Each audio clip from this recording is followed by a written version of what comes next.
Board percent directly proportional to होता है pictographic content के और इनवर्स में होता है पैराग्राफिक कंटेंट के। इस दुनिया में हर इंसान आपको चुप कराना चाहता है। दो लोग ऐसे हैं जो आपको बोलना सिखाते हैं, एक का नाम टीचर है और दूसरे का नाम पेरेंट्स है। बोर्ड एग्जाम में लिखना इंपॉर्टेंट है, बट जिंदगी में बोलना उससे कई गुना ज्यादा इंपॉर्टेंट है। तो फ्लो चार्ट आपकी कॉपी का ग्लो चार्ट होता है, आपकी कॉपी ग्लो करने लगती है, तो उसको सिंपली आप फ्लो चार्ट ना माने, this is an glow chart. मतलब मेरे असली माँ बाप कौन है? सुबह से शाम तक उसको यही बोलते रहते हैं कि तू बोर्ड का बच्चा है, तू बोर्ड का बच्चा है। तो these are not simply tables, they are the cables to attract your marks और टू स्ट्रेच योर मार्क्स। वो आपकी तरफ से खींच के लाने का काम करेंगे, to withdraw marks from the examiner. मैं आंसर चेंज करने को नहीं कह रहा हूं ना, मैं आपको टीच कर रहा हूं। मैं आपको सिर्फ वो बारीक तरीके बता रहा हूं जिसके बेसिस पर आपकी कॉपी बाकी और कॉपी से डिफरेंशिएट हो सकती है। किसी भी कीमत पर आपकी कॉपी में आप किसी भी आंसर को पैराग्राफ की फॉर्म में ना लिखें। जिस तलवार को म्यान से युद्ध के दिन निकाला जाता है, वो तलवार मारने के काम नहीं आती है, मरने के काम आती है। आपको प्रैक्टिस का इंप्लीमेंटेशन आज से ही करना है। तो प्रैक्टिस करते हैं तो उससे इफेक्ट काम करने लगता है। इसको हम लोग क्या बोलते हैं? Compounding effect. कि आपकी एफिशिएंसी हर उत्तर को लेकर जबरदस्त तरीके से बढ़ जाती है। खैर, जिंदगी में पढ़ना इंपॉर्टेंट है, सीखना इंपॉर्टेंट है, लिखना और भी इंपॉर्टेंट है, लेकिन बोलने से ज्यादा इंपॉर्टेंट कुछ नहीं है। कुछ चीजों का फायदा उस वक्त नहीं मिलता है, वो समय के साथ मिलता है। पिक्टोग्राफिक आपका इंप्रेशन शुरुआती सवालों में ही बन जाना चाहिए, दैट इज वेरी इंपॉर्टेंट। कई बार लोगों को लगता है कि हाँ मुझे डायग्राम आता है, और पूछा था उसमें कबूतर का और बना दिया चीता का। बोले क्यों बना? कि हमारे देश में भी चीता है नए नए, उन ज्यादा प्रभावित हूं मैं। कई लोग बहुत ज्यादा सीरियस रहते हैं कि मास्टर ने पढ़ लिया तो क्या होगा, ऐसे करते हैं और ऐसे करते करते कॉपी में छेद कर देते हैं, कॉपी बन जाती सुदर्शन चक्कर, फिर उसका घुमाते रहते हैं। मेमोराइजेशन एक वो पावर है जो मूर्ख से मूर्ख इंसान को, सामान्य से सामान्य विद्यार्थी को एक अल्ट्रा स्टूडेंट बना सकती है। शायद आपको पता ना हो, लेकिन सेल्सियस कोटा के बाद में दूसरी वो जगह है जहां पर हिंदुस्तान के 16 स्टेट से बच्चा पढ़ने आता है। पंजाब, हरियाणा, यूपी, एमपी, बिहार, बंगाल, कर्नाटक, हर स्टेट से बच्चा हमारे पास पढ़ने आता है। सीरियस नहीं होना है, मतलब ऐसा नहीं है कि बोर्ड एग्जाम भाड़ में जाए मैं घर जा रहा हूं, इतना स्टंट भी नहीं करना है, लेकिन आपको अपना टेम्परामेंट मैनेज रखना है। ये चीज बहुत जरूरी है। अगर मान लो आपको 4 चप्पलें पढ़ने वाली थी रिजल्ट के बाद, तो 4 चप्पल को 1 चप्पल में परिवर्तित कर सकता है। कोई बात नहीं बेटा, दो नंबर तो कमाए लो, एक बस बहुत है। आपका माइंडसेट एक लाइन माइंडसेट होना बहुत जरूरी है, क्योंकि हर परीक्षा एक चुनौती है। और परीक्षा देखो, इस धरती पे जितने लोग पैदा होते हैं ना, सबको देनी पड़ती है, चाहे वो पैदा होने वाला भगवान ही क्यों ना हो। तो फोकस तो आपको करना पड़ेगा, एग्जाम के लिए तैयार रहना पड़ेगा, और वो भी लाइन माइंडसेट के साथ में तैयार रहना पड़ेगा, क्योंकि आपको समझ लेना है। तो innovative answers are much more important than the copied answer. Innovative answer का मतलब क्या होता है? Use the pictographic content in the answer. लेकिन उस समय के लिए जिंदा रहें जब आप सक्सेसफुल हो जाएंगे।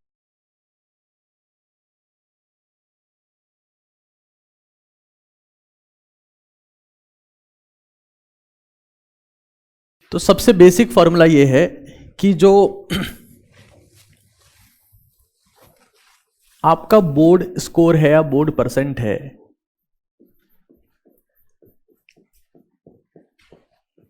वो डायरेक्टली प्रोपोर्शनल टू होता है पिक्टोग्राफिक कंटेंट के। पिक्टोग्राफिक कंटेंट के मैं सिर्फ आंसर राइटिंग स्किल की बात नहीं करूंगा, मैं उस सारी बातें करूंगा जिसके माध्यम से आप खुद के बोर्ड के स्कोर को इंप्रूव कर सकते हैं। सिर्फ ये बात नहीं होगी कि आपको आंसर याद है तभी आपको ये सेमिनार अटेंड करना चाहिए या चीज़ें सीखनी चाहिए। अगर आपको प्रिपरेशन में भी कुछ दिक्कत है तो वो चीज़ें मैं बताने की कोशिश करूंगा। Board percent directly proportional to होता है पिक्टोग्राफिक कंटेंट के, और इनवर्स में होता है पैराग्राफिक कंटेंट के।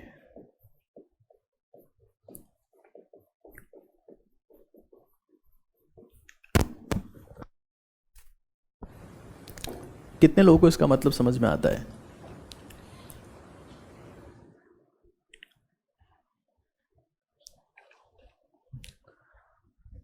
आपको इसीलिए बुलाया गया है ताकि आप मेरे से बात कर पाए।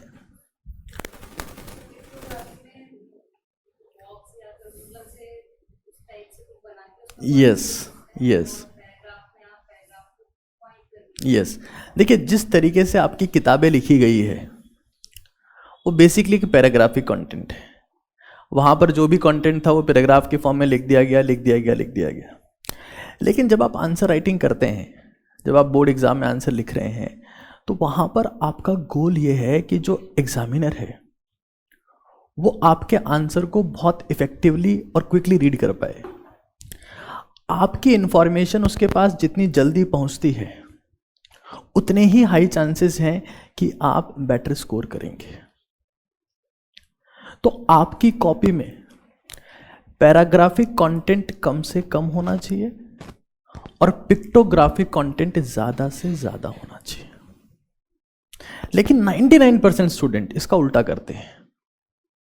जब उनको लिखने के लिए कहा जाता है या उनके पास में पेपर आता है तो वो धनाधन पैराग्राफ भर देते हैं।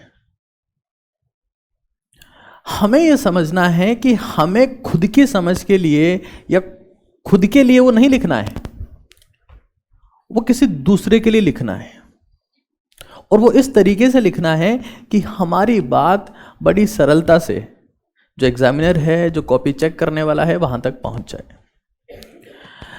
तो आपका स्कोर डायरेक्टली प्रोपोर्शनल टू होता है पिक्टोग्राफिक कंटेंट के और इनवर्स में होता है पैराग्राफिक कंटेंट के।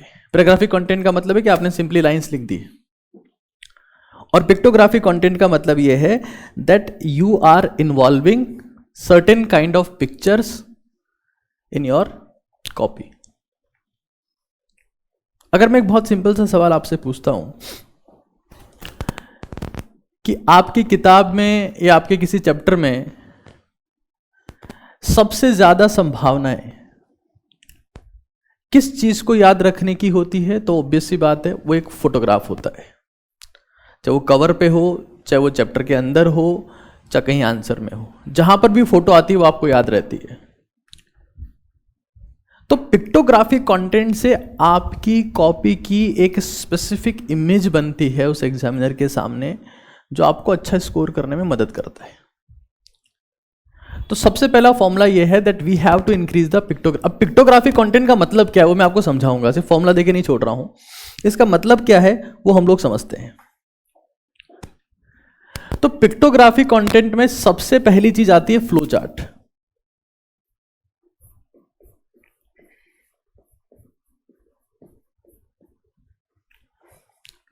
अब आपको इसका यूज कहां और कैसे करना है वो समझा देता हूं।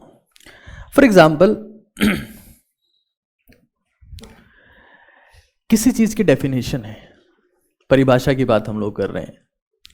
आप में से कोई ऐसा है जो किसी चीज की डेफिनेशन बोल सकता है? एनीवन? देखिए, इस दुनिया में हर इंसान आपको चुप कराना चाहता है। दो लोग ऐसे हैं जो आपको बोलना सिखाते हैं, एक का नाम टीचर है और दूसरे का नाम पेरेंट्स है। अगर आप यहां पर भी चुप रहेंगे तो मुझे लगता नहीं कि दुनिया में कहीं कोई और आपको बोलने देगा। और बोलना एक इतनी बड़ी स्किल है कि हमारे देश का सबसे बड़ा पद, सबसे बड़ी पोस्ट एक ऐसे इंसान के हाथ में है जिसे बोलना आता है। और सिर्फ हमारे देश की बात नहीं है, दुनिया के हर एक देश का सबसे बड़ा पद उस व्यक्ति के हाथ में है जिसे दुनिया के सामने बोलना आता है। बोर्ड एग्जाम में लिखना इंपॉर्टेंट है, बट जिंदगी में बोलना उससे कई गुना ज्यादा इंपॉर्टेंट है। कोई डेफिनेशन बोलना चाहेगा?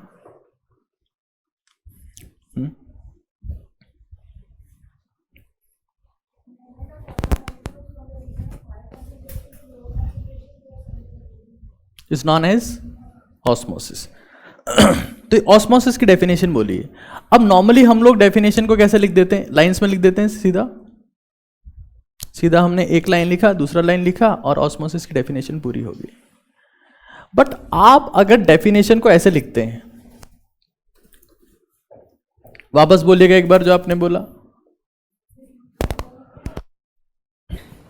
द मूवमेंट ऑफ, तो हम क्या लिखेंगे? The movement of water molecule, सिर्फ इतना सा लिखेंगे। फिर उसके नीचे एक एरो लगाएंगे, आगे बोलिए, from region of higher concentration to lower concentration, इतना सा लिखेंगे। फिर नीचे एरो लगाएंगे, थ्रू ए सेमी पेरिवियल मेम्ब्रेन, उसको लिखेंगे। फिर एक नीचे एरो लगाएंगे, इज नॉन एज ऑस्मोसिस। मतलब आपने क्या किया कि आपने कंटेंट को ऐसे 2 लाइंस में लिखने के बजाय आपने कंटेंट को ब्रेक कर दिया, थोड़ा सा पार्ट लिखा, फिर एरो, फिर ब्रेक किया, फिर एरो, फिर ब्रेक किया, फिर एरो। तो हमें क्या करना है, कंटेंट को ब्रेक कर देना है। अब आप मुझे बताइए कि जो चीज सिर्फ 2 लाइंस में ऐसे लिखी हुई है उसको रीड करना आसान है, या फिर जिसको ब्रेक करके लिख दिया उसको रीड करना आसान है? अब तो जोर से बोल लो यार। जिसको ब्रेक करके लिख दिया, है कि नहीं है? तो आपने क्या किया, जिस कंटेंट को बाकी सभी लोग 2 लाइंस में लिख रहे हैं, आपने उसे फ्लो चार्ट में कन्वर्ट कर दिया। मतलब जो एक नॉर्मल आंसर है उसको आपने एक इनोवेटिव आंसर में कन्वर्ट कर दिया via using the flow chart. तो फ्लो चार्ट का इस्तेमाल आप कहां कर सकते हैं? यस, आपके पास एक सवाल ऐसा होगा जिसमें डेफिनेशन पूछी जाएगी और वहां पर आपको फ्लो चार्ट का इस्तेमाल करना है। तो अभी आपने क्या किया, जो नॉर्मल पैराग्राफिक कंटेंट था उसको किस कंटेंट में कन्वर्ट कर दिया? Pictographic content. ठीक है। दूसरा हमारे पास में हो सकता है टेबल्स।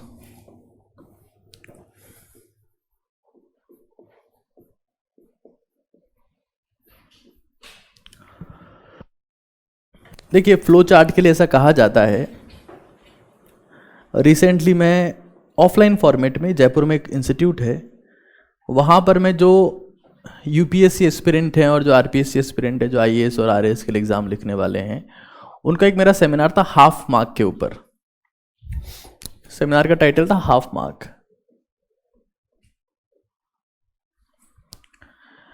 उस सेमिनार का उद्देश्य सिर्फ ये बताना था कि आप कैसे अपनी परीक्षा में किसी सवाल को ऐसे लिखें कि आपको आधा नंबर ज़्यादा मिल सके। क्योंकि यूपीएससी एग्जाम में जो कट ऑफ रहता है वो 50 to 53% रहता है, और जिसका सिलेक्शन नहीं होता वो 48 to 49 में खत्म हो जाते हैं। जो टॉपर है उसके 53% आता है। आधे मार्क्स से आप यूपीएससी टॉपर बनते हैं, 80% से यूपीएससी टॉपर नहीं होता है। तो उसमें मैंने बताया कि अगर आपके पास में फ्लो चार्ट है तो फ्लो चार्ट आपकी कॉपी का ग्लो चार्ट होता है, आपकी कॉपी ग्लो करने लगती है। तो उसको सिंपली आप फ्लो चार्ट ना माने, this is an glow chart. आपकी कॉपी सेपरेटली दिखना शुरू हो जाएगी। देखिए, कोई सी एग्जाम में अगर कोई डेफिनेशन पूछी है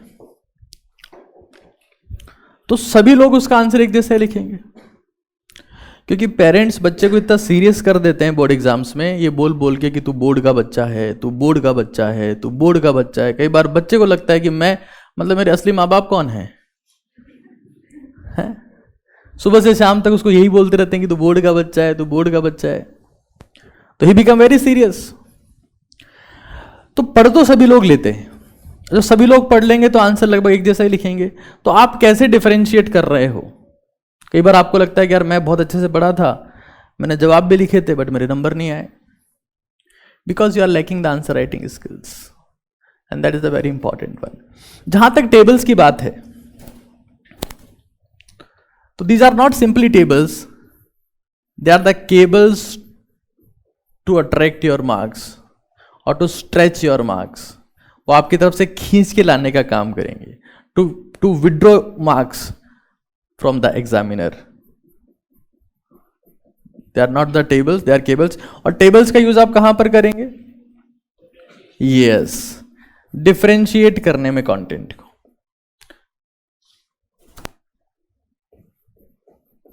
डिफरेंशिएशन। अगर 2 चीजों में कहीं आपको अंतर बताना है तो आप टेबल का यूज कर सकते हैं। अब टेबल भी देखो, वैसे तो ये इतनी छोटी छोटी बातें नहीं बतानी चाहिए, बट इस सेमिनार का उद्देश्य ही छोटी छोटी बातें बताने का है। टेबल्स कैसे बनाएं, ये भी एक मुद्दा है। तो टेबल्स आप जब भी बनाएं तो उसमें डबल लाइन बनाएं, ऐसे आधा इधर लिखना है, आधा इधर लिखना है। डबल लाइन वाली टेबल जिसमें 2 लाइंस के बीच में थोड़ा कम डिफरेंस होता है, they look much more attractive than a single line table. समझ रहे हैं आप लोग? बहुत छोटे छोटे मुद्दे हैं जिससे आप छोटे छोटे मार्क्स इंप्रूव करके एक सिग्निफिकेंट स्कोर कर सकते हैं। तो पहला हमारे पास में फ्लो चार्ट है, दूसरा हमारे पास में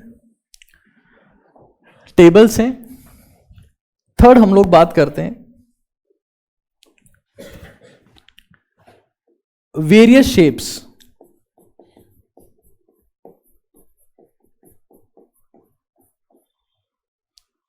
जैसे मान लो कोई चीज ऐसी है जिसके 3 टाइप्स हैं, तो वहां पर आप कोई शेप यूज कर सकते हैं, फॉर एग्जाम्पल ट्राइंगल। कोई चीज ऐसी इसके 4 टाइप्स हैं, वहां पर आप कोई शेप यूज कर सकते हैं जैसे स्क्वायर। कोई चीज ऐसी इसके 5 टाइप्स हैं, तो वहां पर भी आप कोई शेप यूज कर सकते हैं जैसे pentagonal, hexagonal and so on. Simply आप उसको नंबर्स में लिखने के बजाय you can use the various shapes like this and like this। आपने आंसर वही लिखना है। मैं आंसर चेंज करने को नहीं कह रहा हूं ना, मैं आपको टीच कर रहा हूं। मैं आपको सिर्फ वो बारीक तरीके बता रहा हूं जिसके बेसिस पर आपकी कॉपी बाकी और कॉपी से डिफरेंशिएट हो सकती है।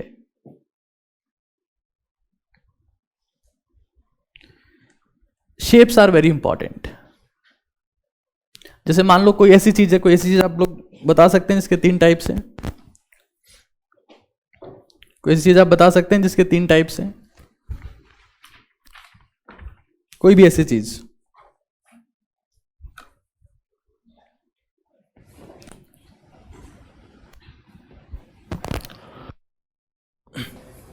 सॉरी, सिंपल, हाँ सिंपल परमानेंट टिश्यू है मान लो, उसके 3 टाइप्स होते हैं। तो आप क्या करेंगे, इस स्पेस में यहां क्या लिखेंगे बीच में, सिंपल परमानेंट टिश्यू, और फिर यहां टाइप्स लिख देंगे, पेरेन्काइमा, कॉलेनकाइमा और स्क्लेरेन्काइमा। ये होते हैं क्या? ठीक है। तो जो स्पेस है उसके बीच में आपको नाम लिखना है और उसके बाद में आगे टाइप्स लिखना है। ऐसे अगर मान लो 4 टाइप है तो यहां लिख देंगे बीच में, 5 टाइप है तो यहां लिख देंगे बीच में, और 6 है तो यहां लिख देंगे। समझ में आ रहा है? ऐसा भयंकर रिस्पॉन्स देखो तो मेरा मतलब मैं बोलते बोलते गिर जाऊंगा। आज के दिन मेरी एनर्जी खाना खाने से नहीं आएगी, आपके रिस्पॉन्स से आएगी। आ रहा है समझ में? ये तो अभी दे दिया आपने, पहले आपका रिस्पॉन्स ऐसा था। आ रहा है समझ में? है? ऐसा मत करिए प्लीज। चलिए, सबसे पहला हमारे पास में क्या हो गया, फ्लो चार्ट, जो कहां यूज करना है हमको, डेफिनेशंस में। आप समझ गए ना? 2 लाइंस को आपको ब्रेक कर देना है। सेकंड पॉइंट कौन सा हुआ, tables. They are the cables to bring your marks from the examiner. वो कहां यूज करना है, डिफरेंशिएशन में। थर्ड पार्ट कौन सा है, शेप्स। जैसे मान लो किसी चीज के 3 टाइप है, 4 टाइप है, 5 टाइप है, 6 टाइप है, तो आपने बीच में लिखा, बाकी सब आगे लिख दी। अब कुछ सवाल ऐसे होते हैं जहां पर आप कुछ नहीं कर सकते, बट एक बात याद रखिएगा, किसी भी कीमत पर आपकी कॉपी में आप किसी भी आंसर को पैराग्राफ की फॉर्म में ना लिखें, किसी भी कीमत पर।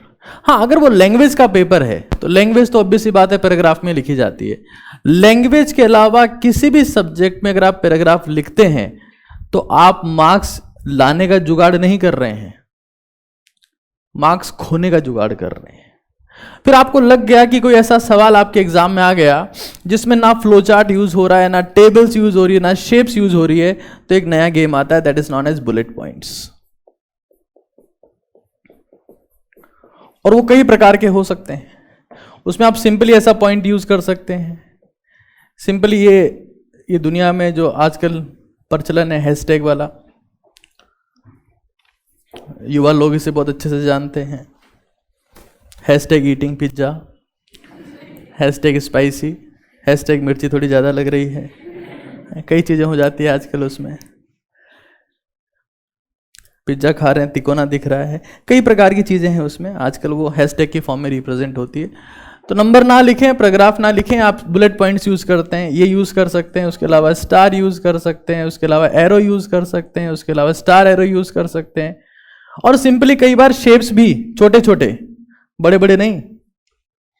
बुलेट पॉइंट्स का मतलब क्या है? कोई ऐसा सवाल है जिसका आंसर 4 से 5 लाइंस में है, तो आपने क्या कर दिया, उससे पहले एक छोटा सा शेप बना दिया, फिर छोटा सा शेप बना दिया, फिर बना दिया। ऐसा नहीं है कि 4 से 5 लाइन का है और आपको बोला गया कि शेप बनाना है और आपने पूरी कॉपी का पेज भर दिया उसमें एक ही बार। It has to represent as a point, तो आप छोटा सा शेप वहां पर बना देंगे। तो ये एक ऐसा पॉइंट बना दिया, ऐसा हैशटैग बना दिया, स्टार बना दिया, या सिंपली ऐसी लाइन बना दी, या स्टार के साथ में लाइन बना दिया, कोई सा शेप बना दिया। और कोशिश करिए कि आप हर एक क्वेश्चन में इस तरकीब का इस्तेमाल कर पाएं, और इसको अब कई लोग पता है क्या सोचेंगे कि आज तो स्मार्ट साहब ने बता दिया, इससे हमें इस्तेमाल करना है बोर्ड की परीक्षा में। ऐसी गलती मत करना जिंदगी में। जिस तलवार को म्यान से युद्ध के दिन निकाला जाता है, वो तलवार मारने के काम नहीं आती है, मरने के काम आती है। आपको प्रैक्टिस का इंप्लीमेंटेशन आज से ही करना है, क्योंकि जब आप प्रैक्टिस करेंगे तभी इन चीजों को इंप्लीमेंट कर पाएंगे। और यह बात विशेष तौर से याद रहे, जब आप प्रैक्टिस करेंगे तो आप धीरे धीरे धीरे धीरे उस काम में एफिशिएंट बनेंगे। अचानक से ऐसा नहीं हो पाएगा कि आपने एक दिन यहां पर सेमिनार में सीख लिया, अब आप डायरेक्ट बोर्ड टॉपर बन जाएंगे। It takes time, it's a process. आपको बार बार इसका अभ्यास करना पड़ेगा, क्योंकि कई चीजें टाइम लेती है, और एक टाइम के बाद में आप चाहकर भी गलती से भी बिना इन चीजों को यूज किए अपना आंसर नहीं लिख पाएंगे, ये मेरी गारंटी है। क्योंकि प्रैक्टिस से एक इफेक्ट काम करने लगता है, जिस इफेक्ट को हम लोग कहते हैं कंपाउंडिंग इफेक्ट। जब प्रैक्टिस करते हैं तो उससे एक इफेक्ट काम करने लगता है, इसको हम लोग क्या बोलते हैं? Compounding effect. कि आपकी एफिशिएंसी हर उत्तर को लेकर जबरदस्त तरीके से बढ़ जाती है। खैर, सबसे पहला पॉइंट समझ में आता है सबको? Flow chart, tables, various shapes, bullet points. अब फाइनल है आपके पास में ग्राफ्स।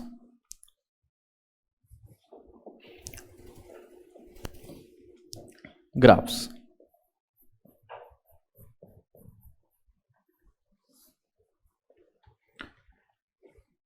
इसका इस्तेमाल करते हैं to represent the order, to represent order.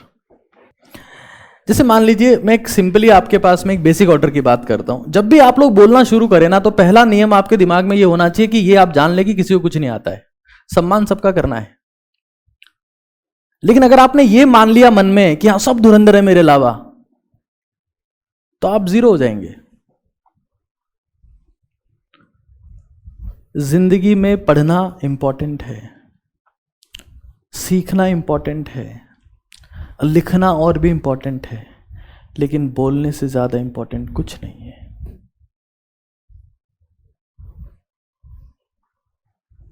आपको पता है एक सर्वे हुआ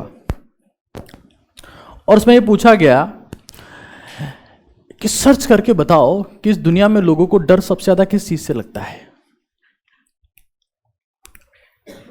तो लोग ये सोच रहे थे कि सांप से लगता होगा, ऊंचाई से लगता होगा, शेर से लगता होगा, फेल होने से लगता होगा, जिंदगी में कुछ बीमारी से लगता होगा। लेकिन एट द एंड निकल के ये आया कि लोगों को दुनिया के सामने जाकर बोलने से सबसे ज्यादा डर लगता है। तो घबराया मत करो, ऐसे तो सीखोगे आप लोग। अभी आपका झिझकना या ना बोल पाना जायज है, बट आपको चीज तो सीखनी है। ग्राफ्स के फॉर्म में आप किस चीज को रिप्रेजेंट कर सकते हैं? फॉर एग्जांपल एक मैं केमिस्ट्री का एग्जांपल ले रहा हूं, जैसे for example boiling point of hydrides है।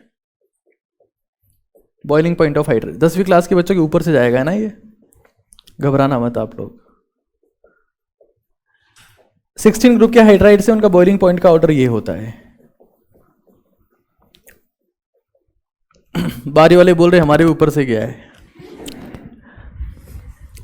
सबसे ज्यादा किसका होता है? H2O का, फिर H2TE, फिर H2SE, फिर H2S।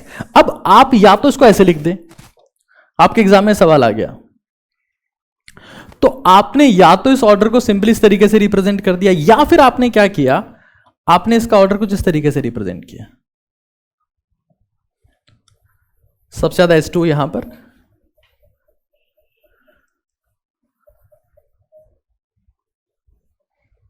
कुछ इस तरीके से।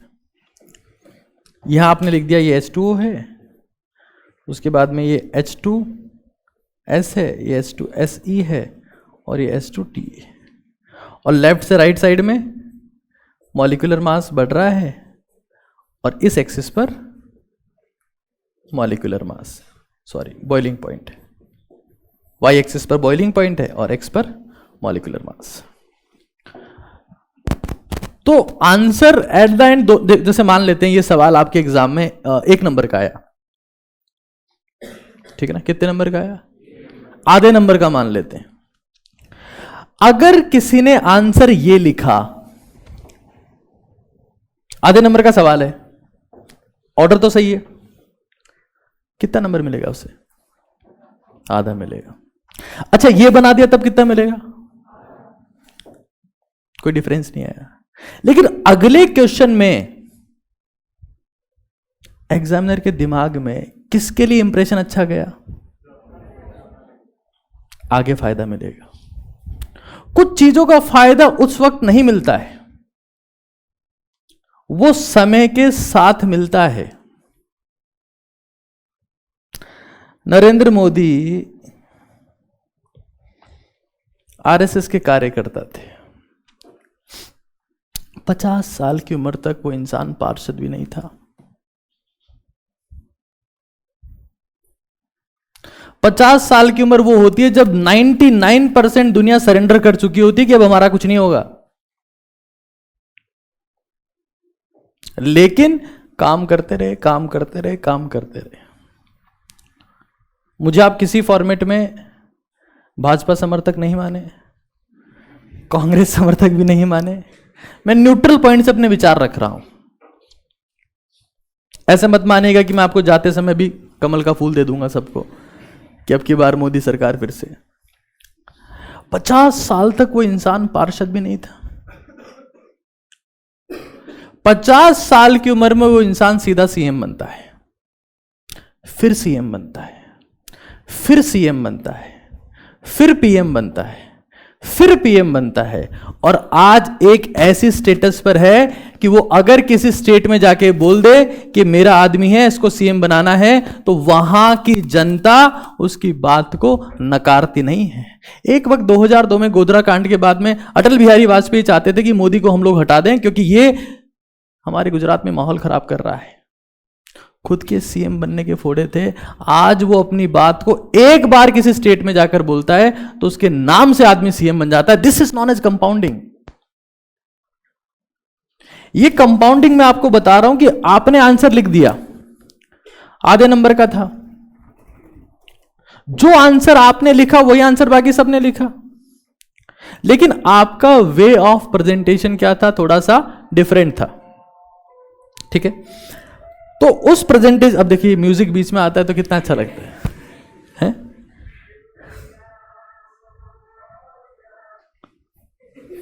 इट्स वेरी डिस्टर्बिंग, नहीं? बट ठीक है, कभी कभी बीच बीच में गाने भी बजने चाहिए।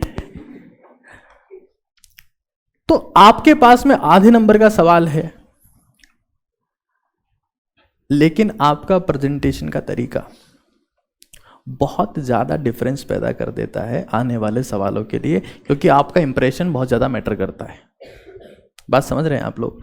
तो अभी आधे नंबर के सवाल में सेम तरीका हुआ और वो आपने लिख दिया। एक बात याद रखिएगा,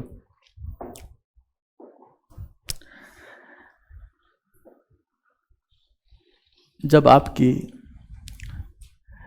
ऐसी काफ़ी अच्छी प्रैक्टिस हो जाए कि अपने सवाल में पिक्टोग्राफिक कंटेंट किस तरीके से यूज़ करना है, और एग्ज़ाम में जब आपके पास सवाल आए तो आप प्रयास ये करें कि सबसे पहले उस सवाल का जवाब लिखें जिसमें पिक्टोग्राफिक कंटेंट का इन्वॉल्वमेंट होता हो। ऐसा नहीं है कि ये हमने पिक्टोग्राफिक कंटेंट से लिखना सीख लिया, अब कॉपी के शुरुआत में खूड़े करे जा रहे हैं। आप लोग खूड़े समझते हैं? कुछ भी लिख के काटते रहना, और लास्ट में जाके ये सब टेबल्स ग्राफ्स बना रहे, लास्ट में जाके।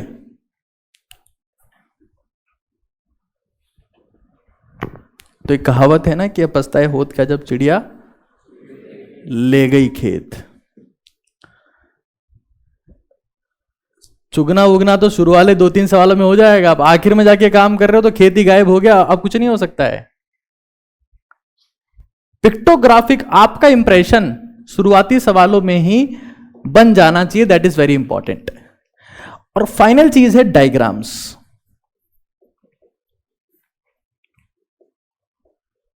डायग्राम्स, अगर आपको किसी सवाल में डायग्राम आता है तो आप कोशिश करें कि उसमें डायग्राम बना दें, और डायग्राम ऐसा बनाएं कि अगर आप कबूतर का बना रहे तो कबूतर दिखे, भालू ना दिखे। कई बार लोगों को लगता है कि हाँ मुझे डायग्राम आता है, और पूछा था उसमें कबूतर का और बना दिया चीता का। बोले क्यों बनाया? कि हमारे देश में भी चीता है नए नए, उनसे ज्यादा प्रभावित हूं मैं। ऐसा नहीं करना है। अगर आपको कुछ वास्तव में डायग्राम बनाना आता है तो आप बनाएं, वरना आप उसको छोड़ दें। तो कुछ चीजें हैं, flow chart, tables, various shapes, bullet points, graphs और डायग्राम्स। इसको बोलते हैं पिक्टोग्राफिक कंटेंट। और आपको यह बात विशेष तौर से ध्यान रखनी है कि किसी भी कीमत पर पैराग्राफिक कंटेंट, जिस तरीके से आपकी किताबें लिखी, आपकी जो किताबों में कंटेंट लिखा हो आपको समझ में आता है वो, तो जो चेक कर रहा है उसको कहां से समझ में आएगा? तो उसके लिए आप ऐसा लिखें कि उसको सहूलियत रहे, that is very very important. चलिए अब थोड़ा आगे चलते हैं, कुछ और चीजें समझते हैं। जैसे फॉर एग्जाम्पल, ये बात समझ में आती है क्या सबको? कौन सा फॉर्मूला ध्यान रखोगे? अच्छा, आप में से कितने बच्चे ऐसे हैं जो बोर्ड एग्जाम को लेकर सीरियस हैं कि उनको लगता है कि उनका बोर्ड में अच्छा स्कोर आना चाहिए?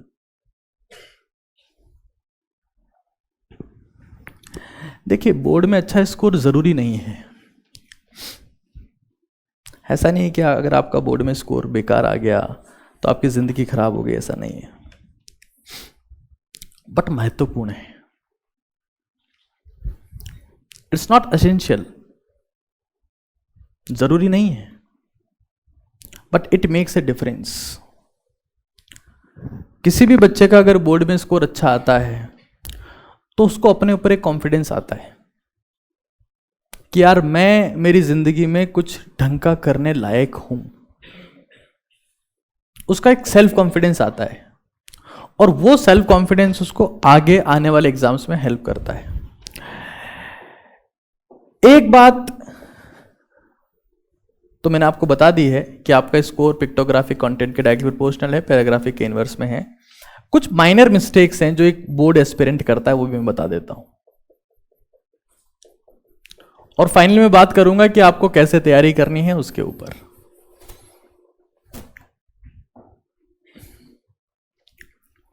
जब भी आप कोई सा आंसर लिखें, for example my name is Mahatma Gandhi, यह आपने लिख दिया।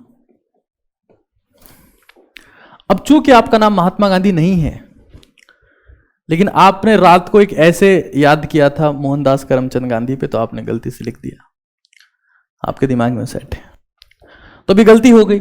इस गलती को सिर्फ ऐसे काट देना है, सिर्फ ऐसे।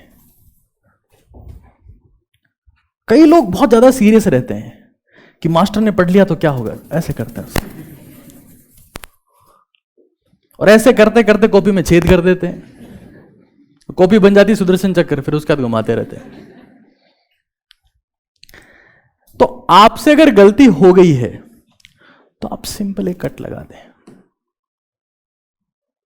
आप सिर्फ इतना सा भी काट देंगे तो उसको नहीं पढ़ेगा। क्यों? उसके पास पढ़ने का समय नहीं है। आपने जो सुंदर सुंदर लिखा है ना, उसको भी पढ़ने का समय नहीं है।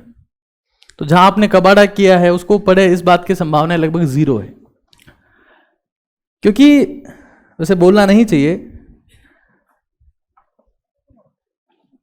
बट बोर्ड एग्जामिनर्स को नंबर ऑफ कॉपी को कितनी चेक करते हैं उसके बेसिस पर पैसे मिलते हैं। जितनी जल्दी आपकी कॉपी चेक हो जाए उतनी फटाफट उनको पैसा मिलेगा। तो किस कॉपी को देखने में इंटरेस्टेड होंगे? जिसमें साफ सुथरा अच्छा काम किया हो, या जिसमें फिर इंक में डुबो के जो कीड़े होते हैं वो चलाए हुए हो?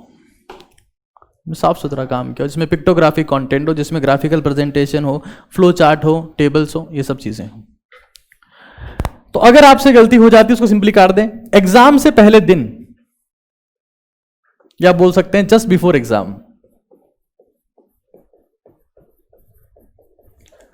आपके खास मित्र से कोई वार्तालाप ना करें, क्योंकि आपका फ्रेंड उस दिन आपका एनिमी है। वो आते पता है आपको क्या पूछेगा कि तूने पढ़ लिया क्या? उसको पता है आपने नहीं पढ़ा है। जो भी उससे वार्तालाप करनी है, जो भी पंचायती आपको करनी है कि तू चाय पी के आया कि नहीं आया, दूध में बॉर्नविटा था कि नहीं था, कॉम्प्लेन डाला था या नहीं डाला था, ये सब बातें आप एग्जाम के बाद करें। क्योंकि वो पहले दिन एग्जाम से जस्ट पहले पूरा प्रयास करेगा कि आप मानसिक रूप से भ्रमित हो पाए। तूने ये पढ़ा? बोले नहीं। अरे ये 2-3 सालों से नहीं आ रहा है, आज आएगा 5 नंबर का। माथा खराब आपका। किसी भी कीमत पर एग्जाम से पहले अपने दोस्त से बात ना करें। अगर वो दोस्त आपका जस्ट आपके आगे बैठता है तो बात कर लें, क्योंकि उस केस में अगर वो पढ़ के आया है और 5 नंबर का सवाल आ सकता है तो उससे दुश्मनी मोल लेना एक अच्छा सौदा नहीं है। अगर उसका नंबर किसी दूसरे कमरे में है, किसी दूसरे रूम में है वो, और फिर आपको ये ज्ञान दे रहा है, तो उसकी बातों को नजरअंदाज करें। हर एक कीमत पर उसकी बात को आप सीरियसली ना लें, वरना आप सीरियस हो सकते हैं।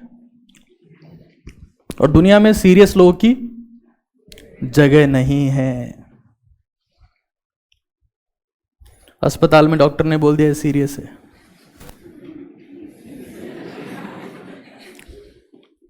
मतलब वो धरती से निकलने वाला है। तो कोई भी आपको सीरियस करने का प्रयास करे, आपको सीरियस नहीं होना है। सीरियस नहीं होना है मतलब ऐसा नहीं है कि बोर्ड एग्जाम भाड़ में जाए मैं घर जा रहा हूं, इतना स्टंट भी नहीं करना है। लेकिन आपको अपना टेम्परामेंट मैनेज रखना है, यह चीज बहुत जरूरी है। कई लोग क्या करते हैं कि वो एग्जाम में थोड़ा बहुत लिखा, जैसे मान लो 3 घंटे का पेपर है, तो 2 घंटे में लिख के आ जाते हैं, एग्जाम हॉल को छोड़ के आ जाते हैं 2-1 घंटे में या 2.25 घंटे में, ऐसी फीलिंग के साथ में कि मैं तो सब कुछ उड़ा के आ गया, पीछे बम फेंक के आ गया हूं, मरते जाएंगे सब, कॉपी रख के आ गया हूं। एग्जाम हॉल को आप कभी भी छोड़ के ना आए। अगर आप 1 घंटा पहले आ गए तो क्या किसी पैरावणी में जाओगे कि वहां मामा जी की पैरावणी, वहां जा रहा हूं? कहां जाओगे? ये वेट ही करोगे ना कि आपका दोस्त बाहर आया कि नहीं आया। एग्जाम हॉल में बैठना बहुत इंपॉर्टेंट है, मतलब सिटिंग इन एग्जाम हॉल। ये बहुत बेसिक बेसिक बातें हैं जो कई बार हम लोग फ्रस्ट्रेट होकर कर देते हैं कि यार हटा रहे यार, मैं नहीं बैठ रहा यहां पे।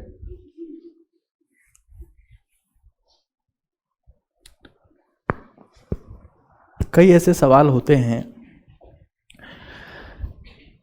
जिनका जवाब आपके दिमाग को अंदरूनी लेवल पर मालूम होता है, लेकिन उस वक्त वो आपके दिमाग में आ नहीं रहा होता है, तो हो सकता है कि बाद में वो आपको आंसर मिल जाए। उससे बड़ी बात, इसको हल्के में ही लीजिएगा, सिर्फ आखिरी समय वो समय होता है जब परीक्षा के रूम में अफरा तफरी मची होती है। तो आपके दोस्त से जो आपके आगे बैठा है, या आपके जो पीछे बैठा है, या आपके जो साइड में बैठा है, उससे वार्तालाप होने की संभावनाएं सर्वाधिक है।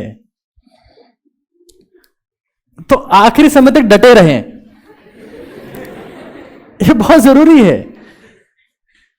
अब कई लोग सिर्फ इसी बात को सीरियसली ले रहे हैं, बस ठीक है सर, हम ये वेट करेंगे कि आखिरी समय कब आ रहा है। ऐसा नहीं है कि पूरी कॉपी खाली छोड़ दी और आखिरी 2 मिनट का वेट कर रहे हैं, बोले सर ने बोला आखिरी समय में सारा वार्तालाप से काम हो जाएगा, ऐसा नहीं है। बट रुके रहो एग्जाम में, इससे आपको कुछ नंबरों की बढ़ोतरी हो सकती है, फायदा मिल सकता है, जो आपको, अगर मान लो आपको 4 चप्पलें पढ़ने वाली थी रिजल्ट के बाद, तो 4 चप्पल को 1 चप्पल में परिवर्तित कर सकता है कि कोई बात नहीं बेटा, 2 नंबर तो कम आए, लो 1 बस बहुत है। बैठे रहे वहां पर। इस होशियारी में ना जाएं कि भाई मैं तो जो है उसको कॉपी को फेंक के आगे बोले अब मैं विमल खाने जा रहा हूं। ऐसी हरकत किसी भी केस में ना करें, ये बहुत जरूरी है। एक और चीज,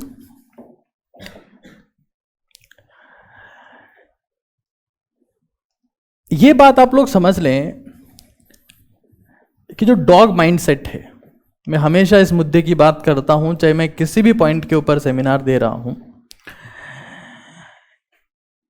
ये आप लोग समझ लें कि आपकी जिंदगी में जिस भी परीक्षा को आप लोग देने वाले हैं, आपका माइंडसेट एक लाइन माइंडसेट होना बहुत जरूरी है, क्योंकि हर परीक्षा एक चुनौती है। और परीक्षा देखो, इस धरती पे जितने लोग पैदा होते हैं ना, सबको देनी पड़ती है, चाहे वो पैदा होने वाला भगवान ही क्यों ना हो। राम को देनी पड़ी थी, पांडवों को देनी पड़ी थी, चाहे पैदा होने वाला भगवान हो या आपके साथ में भगवान हो, आपको परीक्षा देनी पड़ी थी। अर्जुन के साथ में भगवान थे, उसका युद्ध खुद को ही लड़ना पड़ा। तो आप किसी भी केस में ये ना सोचें कि यार एग्जाम देना पड़ रहा है। एग्जाम आपको देना ही पड़ेगा। इस दुनिया में, इस धरती पे जो पैदा होता है ना, चाहे वो जानवर हो, चाहे वो जन हो, चाहे वो जानवर हो, या चाहे जगदीश हो। जन हो मतलब इंसान हो, जानवर हो या जगदीश हो, या मतलब भगवान हो, परीक्षा सबको देनी पड़ती है। और जो इंसान परीक्षा से भागता है, उसकी परीक्षाएं ज्यादा ली जाती है। जंगल में जब सवेरा होता है तो जंगल का राजा है शेर। वो राजा, इसका मतलब तो ये होना चाहिए कि कोई जानवर जंगल में है, वो चुपचाप ही आ जाए उसके पास में। बोले सोच रहा था, यहाँ पास से गुजर रहा था, आपको देखा, आप राजा हो, भूखे लग रहे हो, सोचा आपके पास से गुजर जाऊं, आप खा लो मुझे। ऐसा नहीं होता है। आप राजा भी हैं, तब भी आपको सुबह उठ के भागना पड़ेगा, हर दिन परीक्षा देनी पड़ेगी। और आप सबसे ताकतवर हैं, तब भी आप 80% शिकार में फेल हो जाएंगे। आपके नाखून टूटेंगे, आपके सींग की लगेगी, आप घायल हो जाओगे, और 10 में से 2 बार आपके हिरण हाथ आएगा। लेकिन आपको तो रोटी बराबर मिल रही है सबको। कोई ऐसा थोड़ा ना जो हिरण के पीछे भाग रहा हो रोज सुबह उठ के। परीक्षा दुनिया में हर एक इंसान को देनी पड़ती है, हर एक जानवर को देनी पड़ती है, और आप भगवान हो तो भी आपको देनी पड़ेगी। ये धरती का नियम है। अब जो इंसान मुस्कुराते हुए परीक्षा देगा वो भगवान बन जाएगा, और जो रोते हुए देगा वो जानवर रहेगा। राजकुमार सिद्धार्थ का नाम सभी लोगों ने सुना होगा, जो आगे जाकर भगवान बुद्ध बन गए। मैं आपको यह बता रहा हूं कि सामान्य इंसान ही भगवान बनता है, बशर्ते वो मुस्कुराते हुए परीक्षा दे पाए। अगर आप मुस्कुराते हुए परीक्षा नहीं देंगे ना, तो आप जानवर होके आप खुद निपट जाएंगे। तो डॉग माइंडसेट को ओवरकम करके आपको जिस चीज पे ध्यान देना है वो है लाइन माइंडसेट।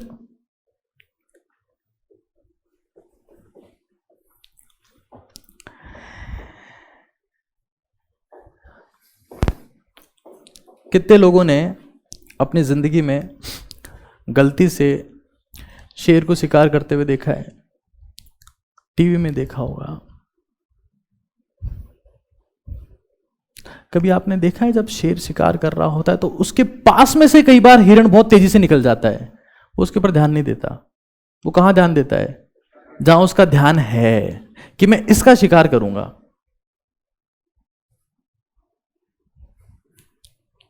एक कुत्ते को देखो, एक मीट का टुकड़ा लो, कुत्ते के बाईं तरफ फेंको, भागता हो जाएगा, खा लेगा। फिर दाईं तरफ फेंको, फिर भागता हो जाएगा, खा लेगा। आप कुत्ते को पूरे दिन ऐसे मॉर्निंग वॉक करा सकते हो, इधर फेंकोगे इधर भागेगा, इधर फेंकोगे इधर भागेगा। शेर के साथ में ऐसा नहीं है। आप अगर शेर के सामने एक छोटा सा मीट का टुकड़ा फेंकोगे बाईं तरफ, तो मीट के टुकड़े की तरफ नहीं जाएगा। वो सोचेगा कि ये जो फेंक रहा है इसी को निपटा लेते हैं पहले। उसका फोकस हमेशा हमेशा बड़े गोल के ऊपर होता है। तो अभी तैयारी के दौरान आप बोर्ड एग्जाम की तैयारी कर रहे हैं, जो जिस भी एग्जाम की आप तैयारी कर रहे हैं, आपकी लाइफ में बहुत डिस्ट्रैक्शंस आएंगे। बुआ जी की लड़की का ब्याह होगा, बर्थडे पार्टी होगी, कोई नई पिक्चर लग जाएगी, कहीं आपके घर वाले भी नया साल आ रहा है घूमने जाएंगे। आपको उन सब चीजों को इग्नोर करना है और ये समझ जाना है कि मेरा गोल कुछ बड़ा है, मुझे कुछ बड़ा हासिल करना है और मैं उसी के ऊपर अपना पूरा समर्पण, पूरा फोकस दूंगा। तो इस बात को समझ जाइए कि आपके लिए लाइन माइंडसेट इंपॉर्टेंट है। लाइन माइंडसेट का मतलब है दुनिया की हर एक छोटी चीज को छोड़ते हुए फोकसिंग ऑन बिग पिक्चर।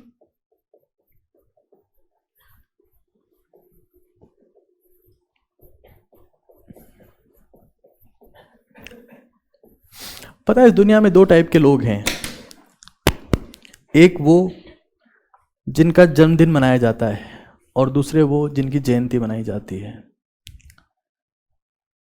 जिस भी इंसान की जयंती मनाई जाती है वो सब लोग लाइन माइंडसेट के एग्जाम्पल है।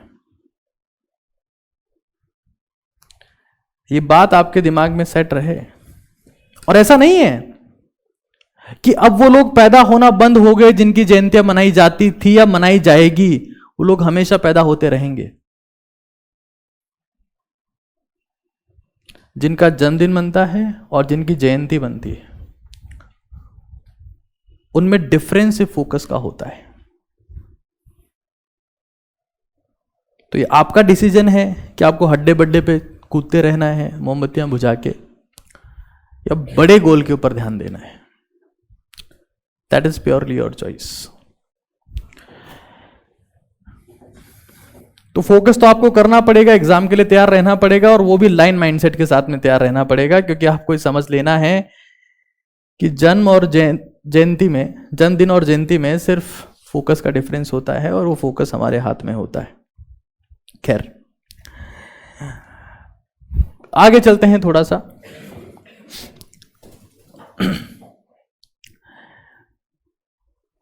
मिस्टेक्स के बारे में थोड़ा और बात करेंगे। अभी एक बार प्रिपरेशन स्ट्रेटेजी की थोड़ी सी बात कर लेते हैं।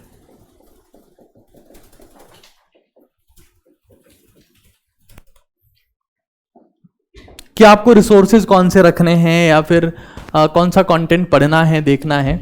तो एक बात आप लोग ध्यान रखें कि आपकी जो सिलेबस बुक है,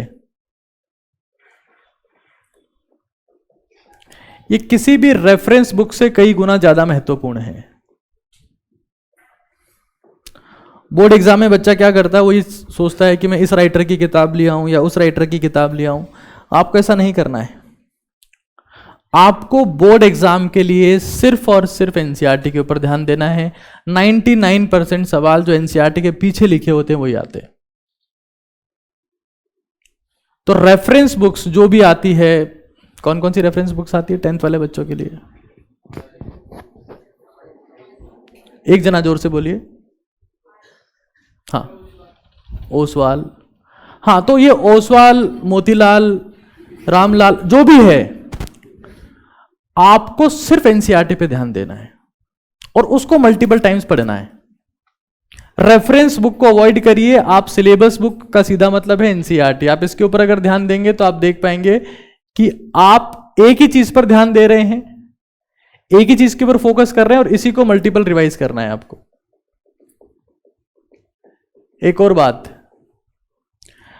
कई टाइप के पेपर्स आपको बोर्ड एग्जाम से पहले दिखाई देंगे कि इसका ब्लू प्रिंट है, इसका येलो प्रिंट है, ग्रीन प्रिंट है, ग्रे प्रिंट है। आपको पीवाईक्यूज के ऊपर सबसे ज्यादा ध्यान देना है। जो पुराने 10 सालों के सवाल हैं, आप सिर्फ उन्हीं के ऊपर ध्यान दीजिए। PYQs are much much more important than any kind of print, चाहे वो ब्लू ग्रीन जो भी हो। हमेशा हमेशा आपको फोकस करना है कि आप हमेशा और हमेशा पीवाईक्यूज के ऊपर शिद्दत से ध्यान दें। अगर आप ऐसा नहीं करेंगे तो आपका लॉस है। पता है 10 टाइप के रिसोर्सेज कौन ट्राई करता है कि पापा मुझे ये भी ला दो, मम्मी मेरे दोस्त के पास तो ये किताब है, उसमें डायग्राम अच्छे दिखते हैं, हमारे टीचर ने बोली पापा ये ला दो। ये सब बातें वो करता है, इसको पढ़ना नहीं है। पढ़ने की एक्टिंग पूरी करनी है।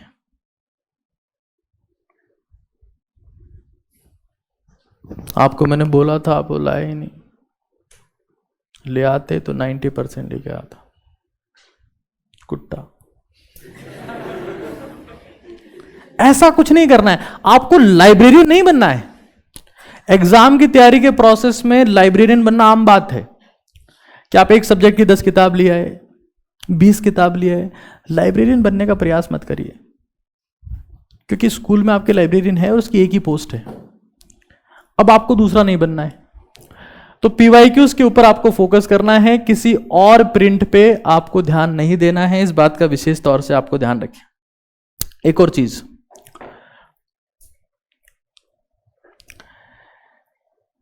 Innovative answer. क्योंकि जैसा भी बालक मुझे बता रहा था कि सर ओसवाल आती है, और जब एक को पता है तो 2 4 5 10 को और भी पता होगा कि ओसवाल आती है। ओसवाल तो साबुन भी आता है ना? अच्छा, वो बुक भी है ना। Innovative answer are much more important than the copied answer.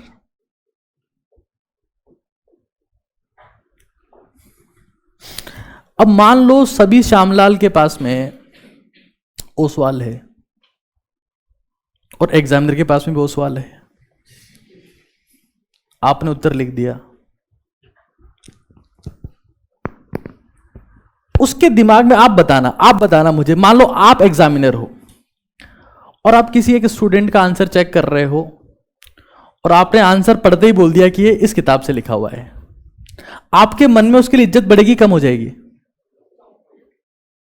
बताओ एक बार। बढ़ जाएगी कि कम हो जाएगी? कि यार आप उसके लिए ऐसा कहोगे कि यार क्या जवाब लिखा है, ऐसा कभी नहीं पढ़ा। आप क्या बोलोगे? वही रटा रटाए जवाब लिख दिया। तो innovative answers are much more important than the copied answer. Innovative answer का मतलब क्या होता है? Use the pictographic content in the answer. देखो किताबें हम लोग भी लिखते हैं, जैसे ये सारी बुक्स आप देख रहे हैं।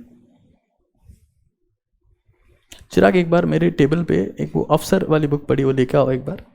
जैसे ये एक किताब है ना, ये मतलब बहुत सारी बुक्स हैं और आपको जानकर बहुत खुशी होगी कि इसमें से बहुत सारी किताबें इंडिया की टॉप सेलिंग बुक्स हैं। आप इंटरनेट पे जाके सर्च कर सकते हैं। जैसे ये किताब है जीत की रणनीति, जिसमें जेईई और नीट के बारे में बताया गया है। ये एक नई किताब आने वाली है अब हमारी, अफसर के नाम से। हम इसके ऊपर काम कर रहे हैं और बहुत जल्दी ये मार्केट में आ जाएगी। ये सारी किताबें हमने लिखी है और ये नीट और जेईई एस्पिरेंट्स के लिए टॉप सेलिंग बुक्स है। 9-10 के लिए फिलहाल हम लोग काम नहीं कर रहे हैं, लेकिन हमें इतना पता है कि जो भी किताब लिखता है, मेरी बात भी कर रहा हूं मैं, वो कोशिश ये करता है कि कम से कम जगह में ज्यादा से ज्यादा कंटेंट लिख दिया जाए। और पिक्टोग्राफिक कंटेंट कम जगह में नहीं आ पाएगा, ये ज्यादा स्पेस कंज्यूम करेगा।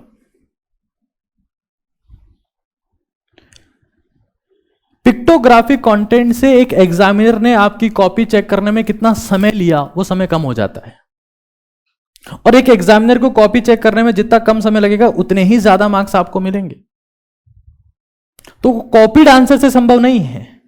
आपको आंसर को इनोवेटिव रखना है, और इनोवेटिव आंसर लिखने का क्या तरीका है, जोर से बोलना है सब लोगों को। कौन सा कंटेंट, पैराग्राफिक, पिक्टोग्राफिक? पिक्टोग्राफिक। और पिक्टोग्राफिक के कौन कौन से पार्ट है, एक बार जोर से बोलेंगे सब लोग। सबसे पहला कौन सा चार्ट है? फिर फाइनली, और इनको इंप्लीमेंट करना शुरू करना है। आप ये बात समझ लें हर एक कीमत पर। जैसे बोर्ड वाले जो बच्चे हैं, उनके लिए मैं और मेरे साथियों ने मिलकर ये एक किताब लिखी, इसका नाम है आई हेट 90%। अजमेर में सब बातें सुन के आपको बहुत अजीब सा लग रहा होगा, क्योंकि ये काम दिल्ली लेवल पर होते थे पहले। I hate 90%, 3 secrets to score above 95% in board exams. ये बोर्ड वाले एस्पिरेंट्स के लिए लिखी हुई किताब है, और इसमें सारी बातें जो मैं यहां पर लिखा रहा हूं, आपको बता रहा हूं, वो सब कंटेंट कहीं ना कहीं मेंशन्ड है।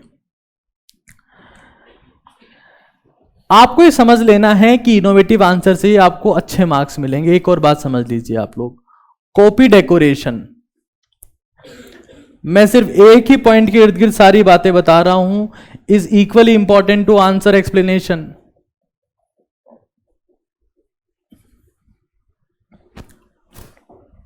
आप किसी भी यूपीएससी टॉपर से जाके पूछ लीजिए, यूपीएससी एग्जाम में जो सवाल आते हैं वो लगभग हर एक, जो भी एग्जामिनर उसमें, जो भी बच्चा उसमें बैठता है, एप्लीकेंट एस्पिरेंट बैठता है, लगभग सभी को उनके जवाब मालूम होते हैं। लेकिन आपके आंसर ने कैसे डिफरेंशिएशन पैदा किया, that's what makes all the difference. तो मैं ये कह रहा हूं कि कॉपी डेकोरेशन, आपको उत्तर आता है, उतना ही इंपॉर्टेंट है कि आपने किस तरीके से अपने उत्तर को रिप्रेजेंट किया है। Way of presentation matters.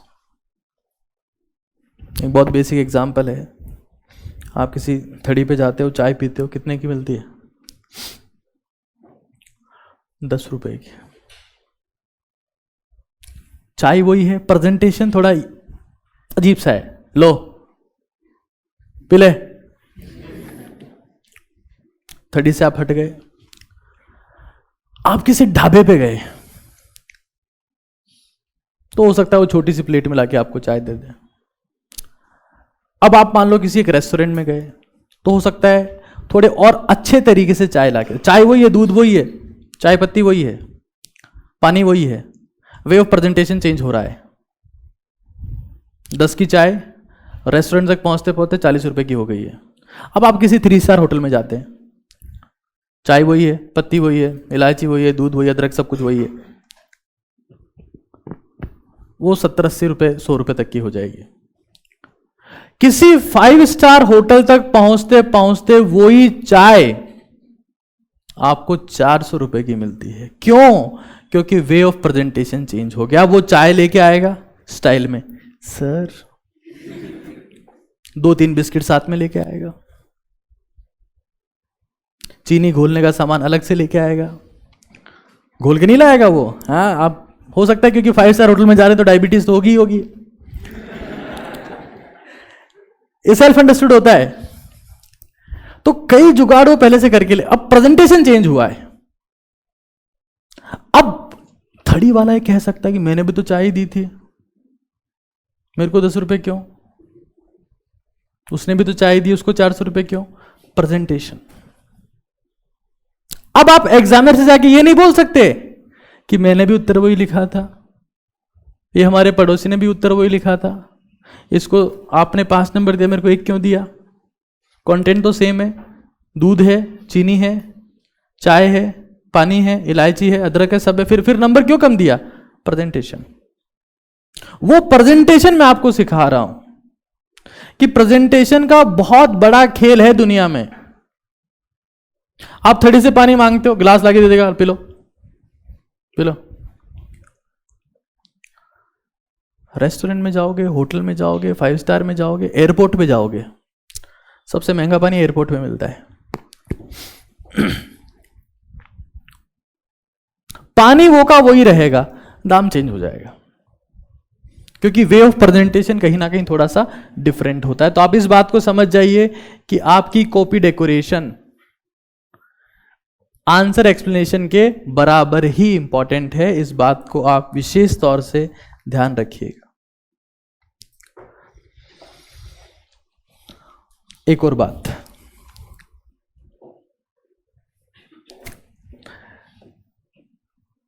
ये तो कुछ वो बातें हैं जो आपको प्रिपरेशन के दौरान, आंसर राइटिंग के दौरान ध्यान रखनी है। और पढ़ाई के लिए एक और बात जो शायद मैं स्किप कर गया था, मैं आपको बता देता हूं।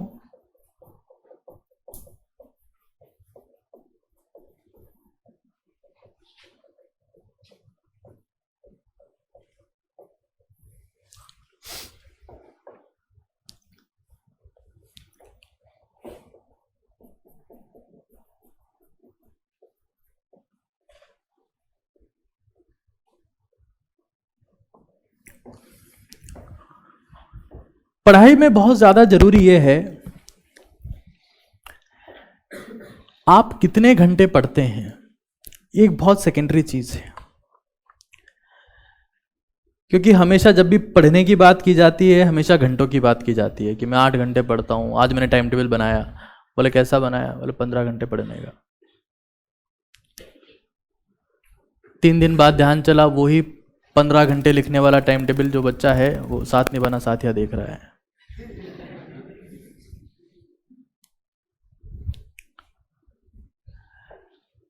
आप चाहे 6 घंटे पढ़ें, चाहे 2 घंटे पढ़ें, सारा अंतर शिद्दत का है। अगर आपको पढ़ते वक्त अपने सारे घर की पंचायती, मोहल्ले की पंचायती से मतलब है कि घर में कौन क्या बात कर रहा है, किसने क्या कर दिया, मम्मी ने किचन में क्या बनाया है, पापा आए कि नहीं आए, पापा आज क्या लेके आएंगे, सिर्फ इस बात को छोड़कर कि आपके हाथ में क्या है, आपकी किताब से आपको मतलब नहीं है, बाकी सारी पंचायती है।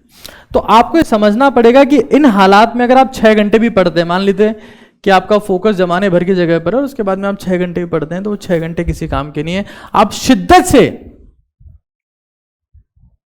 2 घंटे पढ़ लीजिए और उसमें आपको ये मालूम नहीं होना चाहिए कि आप कहाँ बैठे हैं, आपकी टेबल कहाँ है, आपकी कुर्सी कहाँ है, आपके आसपास कौन है, आप किस जगह पर बैठे हैं। पूरा फोकस आपका एक जगह पर होना चाहिए। आप 10 घंटे पढ़े, आप 15 घंटे पढ़े, सिर्फ बैठे रहे किताब को लेकर, डजंट मैटर। और पढ़ने के लिए आपको मोटिवेट ना करना पड़े दोस्त कि बेटा पढ़ ले, साइकिल ला के दूंगा, बेटा पढ़ ले, मोटरसाइकिल पक्की। ये मोटिवेशन नहीं होना चाहिए आपकी जिंदगी में। पढ़ना क्यों है? क्योंकि आपको खुद की जगह चेंज करनी है। आपने देखा ना, चाय तड़ी पे थी, रेस्टोरेंट में थी, फिर होटल में गई, फिर 5 स्टार होटल में गई, वो चाय है उसको लोग लेके जा रहे हैं, आपको कोई लेके नहीं जाएगा। मान लेते हैं कि आज आप सेंट एंसलम में पढ़ते हैं, कुछ समय पश्चात आप एम्स दिल्ली में चले गए, आईआईटी बॉम्बे में चले गए, आप वही हैं। क्या चेंज हुआ? आपकी जगह। आप आईएएस बन गए, क्या चेंज हुआ? आपकी जगह। आप वही होते हैं, आपकी जगह के हिसाब से लोग आपकी इज्जत करते हैं दोस्त। रोड पे किसी को सांप दिख जाए, कोई मौका नहीं छोड़ेगा उसके लाठी के मारने में, लाठी नहीं तो भाटों से मारेगा। वो ये सांप अगर शिवजी के मंदिर में दिख जाए, अरे भगवान आ गए।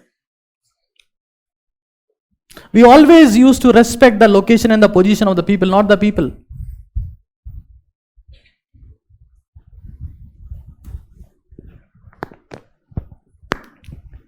आज के समय में नरेंद्र मोदी की इज्जत ज्यादा है कि मनमोहन सिंह की? 2006 में मनमोहन सिंह की इज्जत ज्यादा थी कि मोदी की? मनमोहन सिंह की। क्या चेंज हुआ? पोजीशन। एक आज बेड पे है क्योंकि तबीयत खराब नहीं, बुढ़ापा आ गया है, दूसरा कुर्सी पे है। तो आपको पेरेंट्स मैक्सिमम क्या दे सकते हैं? साइकिल की सीट, बाइक की सीट, और क्या दे देंगे? कंप्यूटर दे देंगे लाके। उससे आपकी इज्जत चेंज नहीं होने वाली दोस्त, उससे आपकी वैल्यू चेंज नहीं होने वाली। दुनिया आपको सैल्यूट नहीं करने वाली है। दुनिया सैल्यूट करती है आपकी एक्चुअल पोजीशन को जो आपने खुद के दम पे कमाई है। आप ये सोचते हो कि मुझे अगर पापा बुलेट लाके दे देंगे तो मेरे दोस्त मुझे सैल्यूट करेंगे। तुम्हारे से बहुत हैं। 10वीं क्लास में बच्चा टॉप कर गया और पापा ने उसको बुलेट लाके दे दी। उस बुलेट में अगर सेल्फ स्टार्ट ना हो और वो किक मारे तो 10 फुट खुद ऊपर जाए। सेल्फ स्टार्ट के भरोसे चल रहा है। कोई भी सीट जो आपको दुनिया ने दी है, आपके पेरेंट्स ने दी है, आपके टीचर्स ने दी है, वो सीट आपके कोई काम की नहीं है, लेकिन आपने खुद के दम पर कमाई है। जो पोजीशन आपने खुद के दम पर कमाई है उसकी वैल्यू होती है। तो समझ जाओ कि क्वालिटी आर्ट्स ऐसा नहीं है कि आपको बार बार आपके पेरेंट्स देख रहे हैं कि बेटा पढ़ रहा है कि नहीं पढ़ रहा है, फोन तो नहीं चला रहा।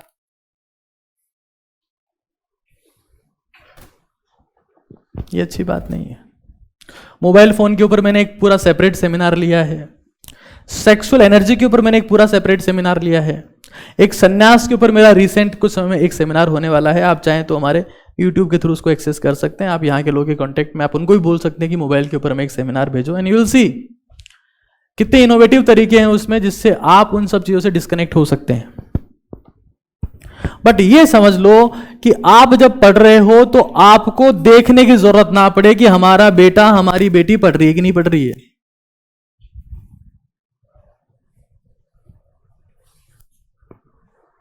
इस दुनिया में जितने लोगों को समझाना पड़ता है या देखना पड़ता है कि मेहनत कर रहा है कि नहीं कर रहा है, ऐसे लोग अपनी जिंदगी में कभी आगे नहीं बढ़ पाते। अगर आपके पेरेंट्स आपको बोल रहे हैं कि बेटा पढ़, आप जिंदगी के आधे युद्ध पहले हार चुके हैं।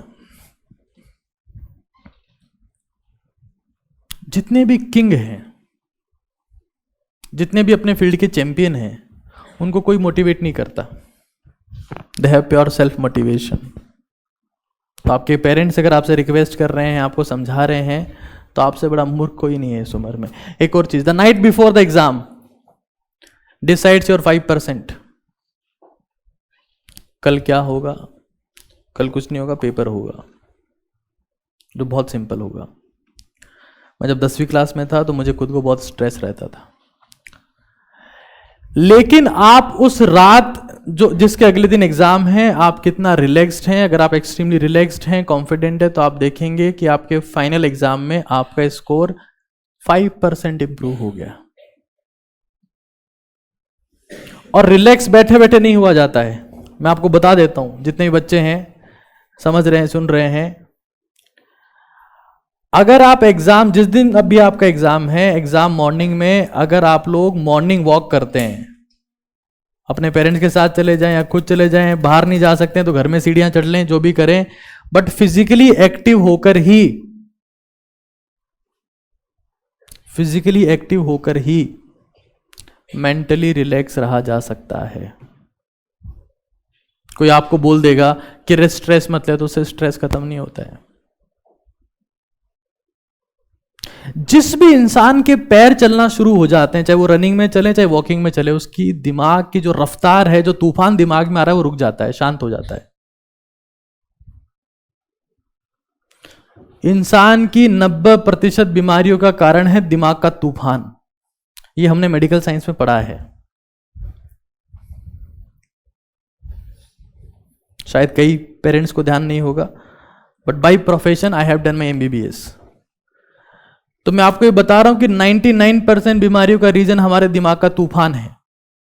और उस तूफान को शांत करने का एक ही तरीका है कि आपके पैर चलने चाहिए। जैसे आपके पैर रुकेंगे, दिमाग में तूफान आएगा।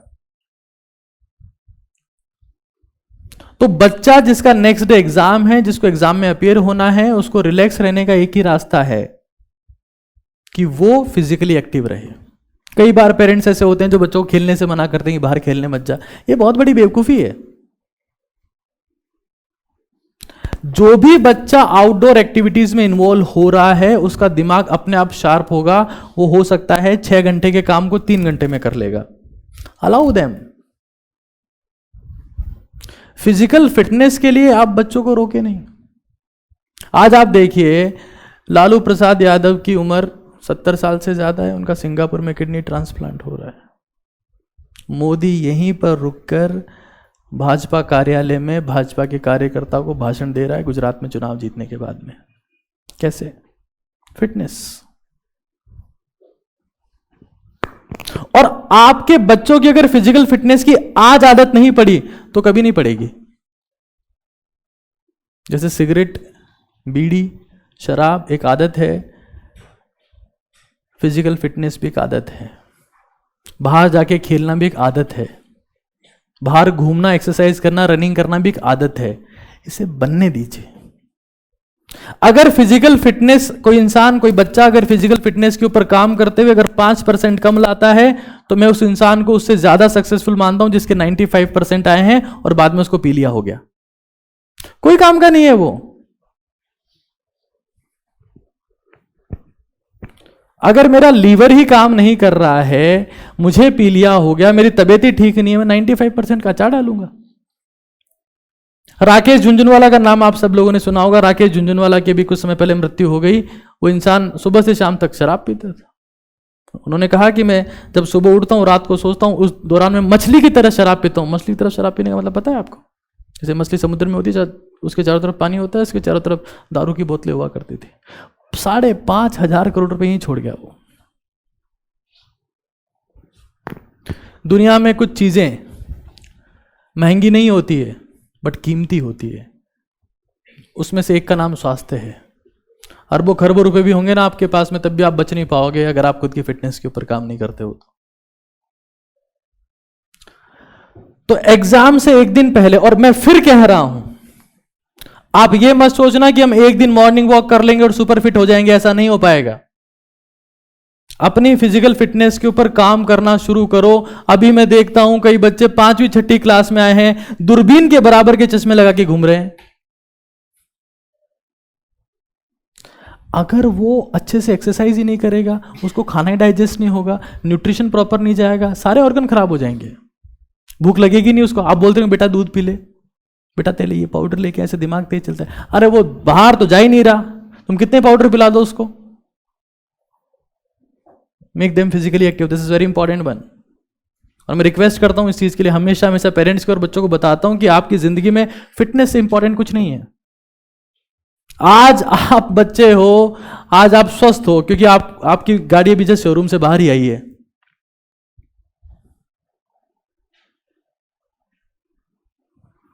तीस की उम्र के बाद में इसकी क्लच प्लेट खराब हो जाएगी। 40 क्रॉस को होते होते इंजन का काम मांगने लगेगी। और मैं कह रहा हूं कि असली सक्सेस आपको 50-60 के बाद मिलेगी। आपको शायद पता ना हो, लेकिन इस दुनिया की जो एक्सट्रीम सक्सेस है वो 38 साल से 55 साल की उम्र के बीच मिलती है। ये वो समय होता है जब पेरेंट्स का अपने बच्चे के ऊपर कंट्रोल तक नहीं होता। 38 साल की उम्र में आप किसको समझाएंगे? अपने बच्चे को समझाएंगे? और वो अगर 38 साल की उम्र में फिजिकली अनफिट है, क्या उखाड़ लेगा वो? ऐसी स्टडीज हुई। जो दुनिया के सबसे सफल लोग हैं वो किस उम्र में जाके सफल हुए? तो उम्र निकली 38 से लेकर 55 साल तक। तो मेरा सबसे इंपॉर्टेंट संदेश तो आपको यही है कि आप आंसर राइटिंग के ऊपर ध्यान दें, आप पिक्टोग्राफी कंटेंट लिखिए, आप सब कुछ करें, लेकिन उस समय के लिए जिंदा रहें जब आप सक्सेसफुल हो जाएंगे। That is very important, extremely important. तो कोई भी काम आप करते हैं, रनिंग करते हैं, running is the best exercise. आप बाहर नहीं जा सकते, घर में सीढ़ियां चढ़ें। घर में सबसे इफेक्टिव एक्सरसाइज है दुनिया की। आप जाके सर्च रिसर्च करना एक बार। आज के जमाने में तो सब जियो की वजह से सबके पास में गूगल इंटरनेट हमेशा सुविधा है। दुनिया की सबसे पावरफुल एक्सरसाइज है सीढ़ियां चढ़ना। अब कई लोग कहते हैं हमारे घर में तो 10 सीढ़ी है, कैसे चढ़े? अरे उसी को चढ़ता उतरता रहे भाई।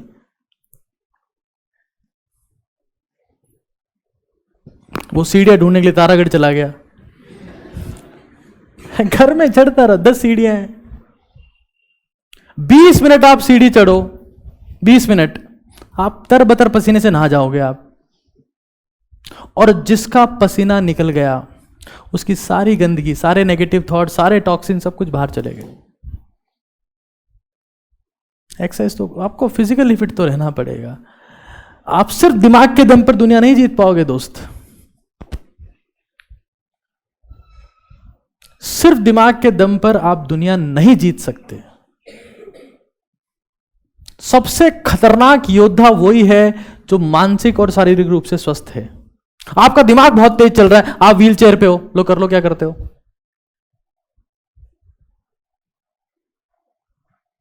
This is very important. अगर आपको एक किलर प्रोफेशनल बनना है, एक बहुत सिंपल सी बात आपको बताता हूं, आखिरी बात है, उसके बाद में चीजें खत्म करेंगे। कुछ आपका सवाल होगा तो उसको डिस्कस करेंगे। मेरे एक मित्र हैं, यहां पर एक आर्य न्यूरोस्पाइन सेंटर है न्यूरो सर्जरी का।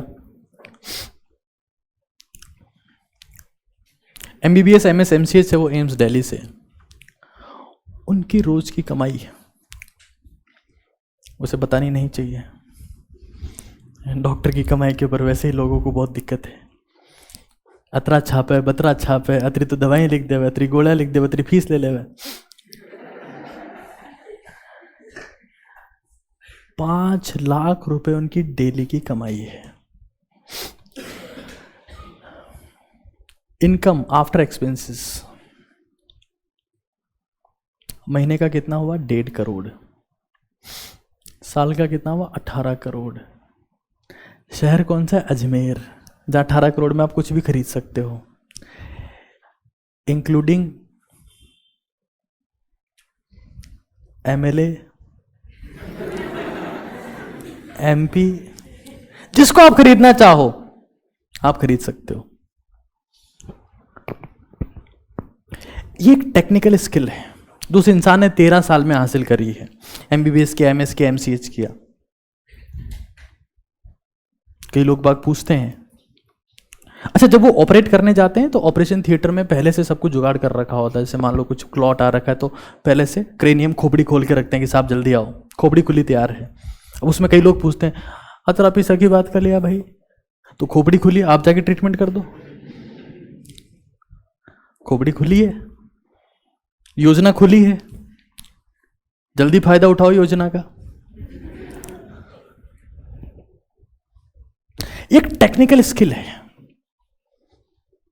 जिसमें बच्चा शुरुआत करता है न्यूरॉन की स्ट्रक्चर समझने से कि न्यूरॉन कैसा होता है। वहां से लेकर वहां तक की जो यात्रा है, जो एक्सपीरियंस है, जो मेहनत है, जो पसीना उसने बहाया है, उसकी कमाई है वो। अब मान लो कोई इंसान 1 साल का 18 करोड़ कमा रहा है। उन्होंने कमाना अभी शुरू किया 2-3 साल पहले, उनकी उम्र हो चुकी है 36 साल। अब जितना आदमी जिंदगी भर में कमाएगा वो 2-3 साल में कमा के फ्री कर देंगे। ये कंपाउंडिंग है। कई लोग बोलते हैं डॉक्टर बन हम तो घणो टाइम लागे, अतरा टाइम में तो बाबू बन जा।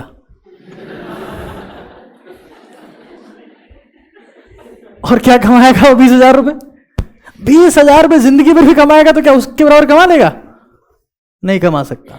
क्या उसके बराबर नाम कमा लेगा? क्या उसके बराबर दुआ कमा लेगा कि मरे हुए इंसान को जिंदा कर दिया?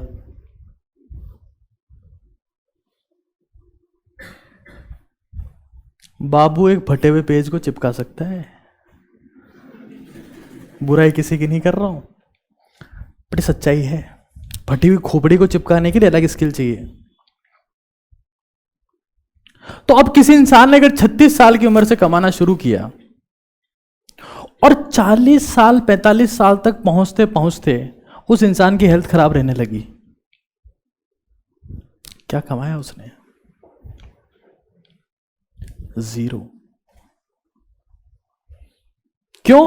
क्योंकि जब उसने कमाना शुरू किया और जब उसके भोगने का समय आया, क्या आपके सामने रसमलाई पड़ी है?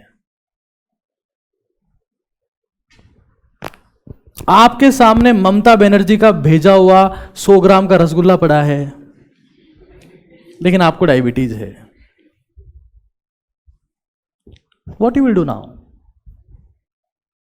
तो इसलिए आपकी फिजिकल फिटनेस बहुत ज्यादा जरूरी है।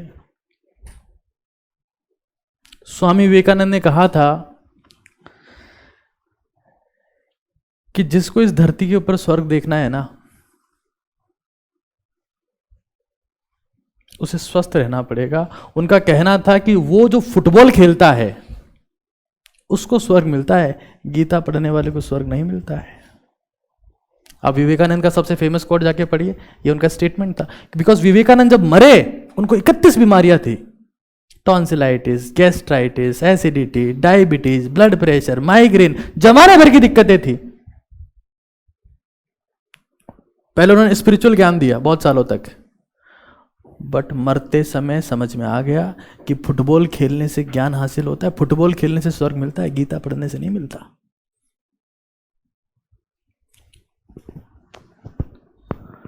अब जब यहां से जाओ तो अपने पेरेंट्स से ये जिद मत करना, पापा फुटबॉल दे रहा हूं उन्हें, आज मार साहब किया, मथन कता दिनों कह रहे हो, आज तो दिला दो।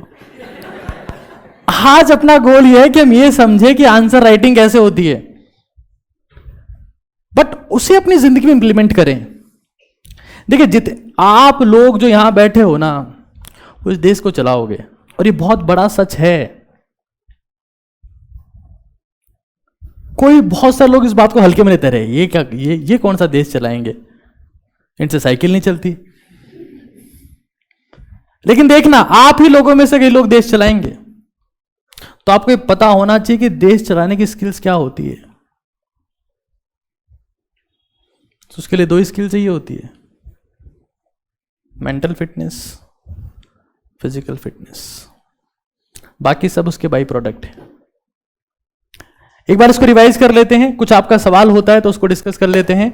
सबसे पहले आपकी जो बोर्ड परसेंट है, मैंने कोई एक ऐसा मुद्दा छेड़ दिया बीच में जिसके सामने बोर्ड परसेंट की कोई बिसात नहीं बची। ये रियलाइज करवाना बहुत जरूरी है, वरना आप बहुत स्ट्रेस में जाते हैं यहां से। आज पिक्टोग्राफिक कंटेंट, त्रिभुज बनाना है, चतुर्भुज बनाना है। Being relax is very important, otherwise you are lost. Board percent क्या होती है? Directly proportional to pictographic content और inverse to the pictographic content के पार्ट कौन कौन से बताइए? Flow chart, tables, shapes, bullet points, graphs and diagram. मैं बता चुका हूं, अगर कबूतर पूछे तो भालू मत बनाना, ठीक है? इस बात का विषय, डायग्राम अगर आता हो बढ़िया बनाना तभी बनाना, क्योंकि मेरे डायग्राम बहुत बेकार थे। ये एग्जाम्पल मैंने खुद से लिया है। एग्जाम में एक बार आया कि भाई कबूतर बनाओ, तो मेरे को टीचर ने बुलाया, बोले क्या आया था परीक्षा में? मैंने कहा सर कबूतर का चित्र बनाओ। मैं हिंदी मीडियम से रहा हूं,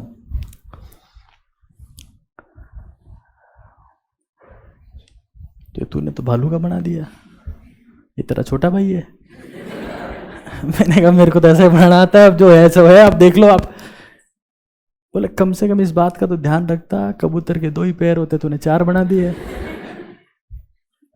खैर जो बातें हैं। अब माइनर मिस्टेक्स क्या है? जब भी आप कोई गलती कर दें, आपको लगता है कि यार ये मेरे से गलती हो गई, तो आप इसको ऐसे ना काट दें। मैंने आपको कहा कि कॉपी में छेद कर दिया और सुदर्शन चक्र की तरह घुमा रहे हैं उसको आराम से, और टीचर ने पूछा क्या हो गया? बोले सर पास वाले को हवा नहीं आ रही थी, मैंने सोचा थोड़ा पंखा चला देते हैं इसके लिए। तो ऐसे नहीं काटना, आप सिंपली उसको हल्का सा कट कर दें। ये आपका दुश्मन है, अगर जस्ट आगे ना बैठा हो तो, आगे बैठा हो तो वो हमारे लिए कृष्ण है, हमारे को रास्ता वही दिखाएगा, अब है ना? ये बात तो आपको समझ लेनी, जो आगे बैठा उसे दुश्मनी नहीं करनी। मान लो गलती से उसे दुश्मनी हो गई, कुछ ऐसी बातें हो गई जिससे आपके बीच में मनमुटाव चल रहा है, तो परीक्षा से कुछ समय पहले उसको एक डेयरी मिल्क खिला दो। थोड़ा ध्यान रखना, उसके बाद देख लेंगे अपन। Quality hours are very important. मैं आपको फिर कह रहा हूं, आपको अगर पेरेंट्स ये कह रहे हैं कि बेटा पढ़ ले, आप बहुत बेकार स्टूडेंट हो।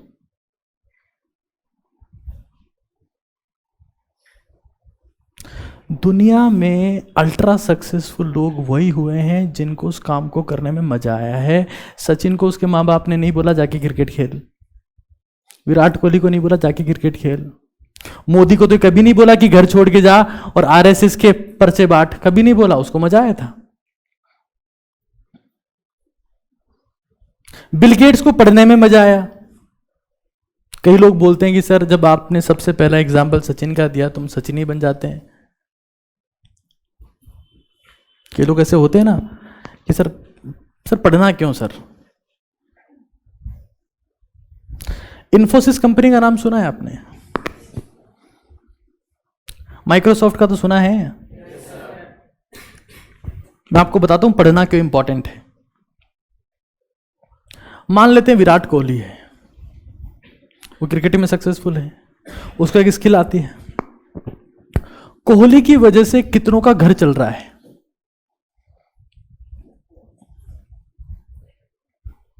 खुद का, कोहली का। माइक्रोसॉफ्ट का ओनर बिल गेट्स है, उसके मान लो 4.5 लाख कर्मचारी है, कितने लोगों का घर चल रहा है? ज्यादा बड़ा इंपॉर्टेंस किसका है? क्या बिल गेट्स के मरने के बाद भी माइक्रोसॉफ्ट चलती रहेगी? क्या कोहली के मरने के बाद उसका बेट चलता रहेगा? ये डिफरेंस है। एक पढ़ाई से सक्सेसफुल हुआ है, पढ़ाई से ऊपर कुछ नहीं है दुनिया में, ये बात याद रखिएगा दोस्त।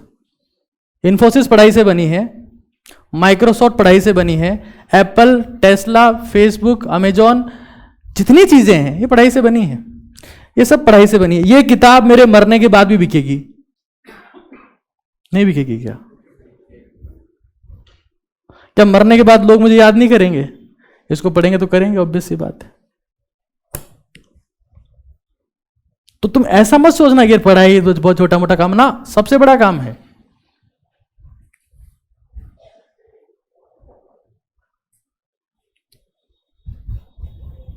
रामायण किसने लिखी है? आधों को तो ये नहीं पता। जिस चीज के दम पे हमारा देश चल रहा है आजकल, पता नहीं तुम लोग, किसने लिखी रामायण? वो पढ़े लिखे थे तभी लिख पाए। क्या आज हम रामायण पढ़ते हैं? अरे पढ़ते हैं कि नहीं पढ़ते हैं? रामायण सुनते हैं, देखते हैं, पढ़ते हैं, राम के बारे में कई बातें सुनते हैं। तो सब पढ़ाई, जो चीज आपने कुछ लिख दिया, आपने कुछ बोल दिया, आपने कुछ बना दिया, वो सबसे ताकतवर चीज है। तो पढ़ाई की तुलना आप किसी से नहीं कर सकते। एक और चीज, रिलैक्स रहने की कोशिश करें। मैं फिर कह रहा हूं, रात एक दिन पहले वाली है, जो कयामत की रातों से हम कहते हैं, उसमें आप शांत रहने की कोशिश करें। चाहे जो एग्जाम आपको, आप बोर्ड एग्जाम दे रहे हैं, जेई दे रहे हैं, नीट दे रहे हैं, जो एग्जाम आप दे रहे हैं, शांत रहने की कोशिश करें। और शांत रहने, आपका दिमाग अगर बहुत तेज चल रहा है, उसको रोकने का एक ही तरीका है, अपने पैर चलाना शुरू कर दो। पैर चलाने का मतलब ये नहीं है कि बेड के ऊपर लेट कर साइकिल चला रहे हैं उल्टा करके। घूमना शुरू कर दो, सीढ़ियां चढ़ना शुरू कर दो। कई लोग फिजिकल फिटनेस के लिए भी वेट करते हैं। अब जिम जाके फीस दे दी है 2000 रुपए, कल से देख तू। जिसको फिट रहना है वो घर में ही सब कुछ कर लेगा। ये बाकी सब ढोंग है। आपके घर में सीढ़ियां हैं, आप चढ़ो। दुनिया में सबसे पावरफुल एक्सरसाइज है। आपका बीपी कम, आपका शुगर कम, आपका स्ट्रेस कम, सब खत्म।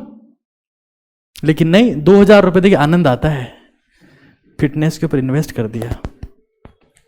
तो ये काम नहीं करना है अपने को। Work on your fitness, that is very important. Syllabus book ज्यादा इंपॉर्टेंट है, स्पेशली एनसीईआरटी में बात कर रहा हूं। इसी का आप मल्टीपल रिवीजन करें। पीवाईक्यूज को विशेष तौर पे ध्यान दें। Blue print, green print, orange print के ऊपर ध्यान ना दें। इनोवेटिव आंसर ध्यान दें। ओसवाल, रामलाल, श्यामलाल, मोतीलाल, जितने भी उनके ऊपर ध्यान न दें। खुद का आंसर लिखें। पिक्टोग्राफिक कंटेंट का इस्तेमाल करें। Copy decoration is very important. आपकी कॉपी कितनी सजी हुई है, उतनी ही ज्यादा देर, उतने ही ध्यान से वो एग्जामिनर उसको देखेगा। अरे है कि नहीं है? गलत कह रहा हूं क्या? आप अपने सजे हुए घर को ज्यादा ध्यान से देखते हो कि ऐसे क्या बिखरा हुआ घर है उसको ध्यान से देखते हो? जब दिवाली के टाइम पे कभी सजावट होती है घर की, तो आप फोटो लेते हो तिरछे हो के उसमें, क्योंकि उस दिन आपका घर अच्छा दिख रहा है। सेल्फीज लेते हैं आप लोग। तो मेरी तरफ से कुछ बातें थी, अगर कुछ और होगा तो आपको विशेष तौर से बता दिया जाएगा, कुछ और डिस्कशन होगा तो। एक और इंपॉर्टेंट बात मैं आपको बता देता हूं कि 1 जनवरी को हमारा फंक्शन है CTSC का, that is Celsius talent search exam, जो हुआ था जवाहर रंगमंच के ऊपर फंक्शन है। उसमें भी ऐसी कई बातें आपको बताई जाएंगी। एक विशेष रिक्वेस्ट यहाँ जितने पेरेंट्स आए हैं उनसे हाथ जोड़कर करना चाहूँगा कि आपके जो साथी हैं जिनको आप जानते हैं, क्योंकि आपके फ्रेंड सर्किल में कई लोग होंगे, तो आप उनको भी थोड़ी इनके बारे में सूचना दें कि किस प्रकार की एक्टिविटीज सेल्सियस में हो रही है। CTSC का इवेंट 1 जनवरी को जवाहर रंगमंच में है और वहाँ पर जितने भी लोगों ने CTSC में पार्टिसिपेट किया है, जो अच्छा स्कोर किए हैं, उन लोगों को प्राइज़ मिलेगा। बाकी सारी इन्फॉर्मेशन आपका कॉन्टैक्ट नंबर हमारे पास में है, तो will try to circulate you on the regular basis. तो आप stay connected and stay updated, that is very important. और सर आप कुछ कहना चाहेंगे? किसी का कोई सवाल है तो आप बता सकते हैं। क्या यार, अगर हमारे मास्टर जी के बाल पहले झड़े तो मैं जिम्मेदार था। क्लास छूटने से पहले सवाल पूछ लेते थे हम लोग, डाउट नहीं पूछते थे, क्लास में पूछ लेते थे। कोई सवाल है आपका, कोई डाउट है किसी प्रकार का, तो आप पूछ सकते हैं।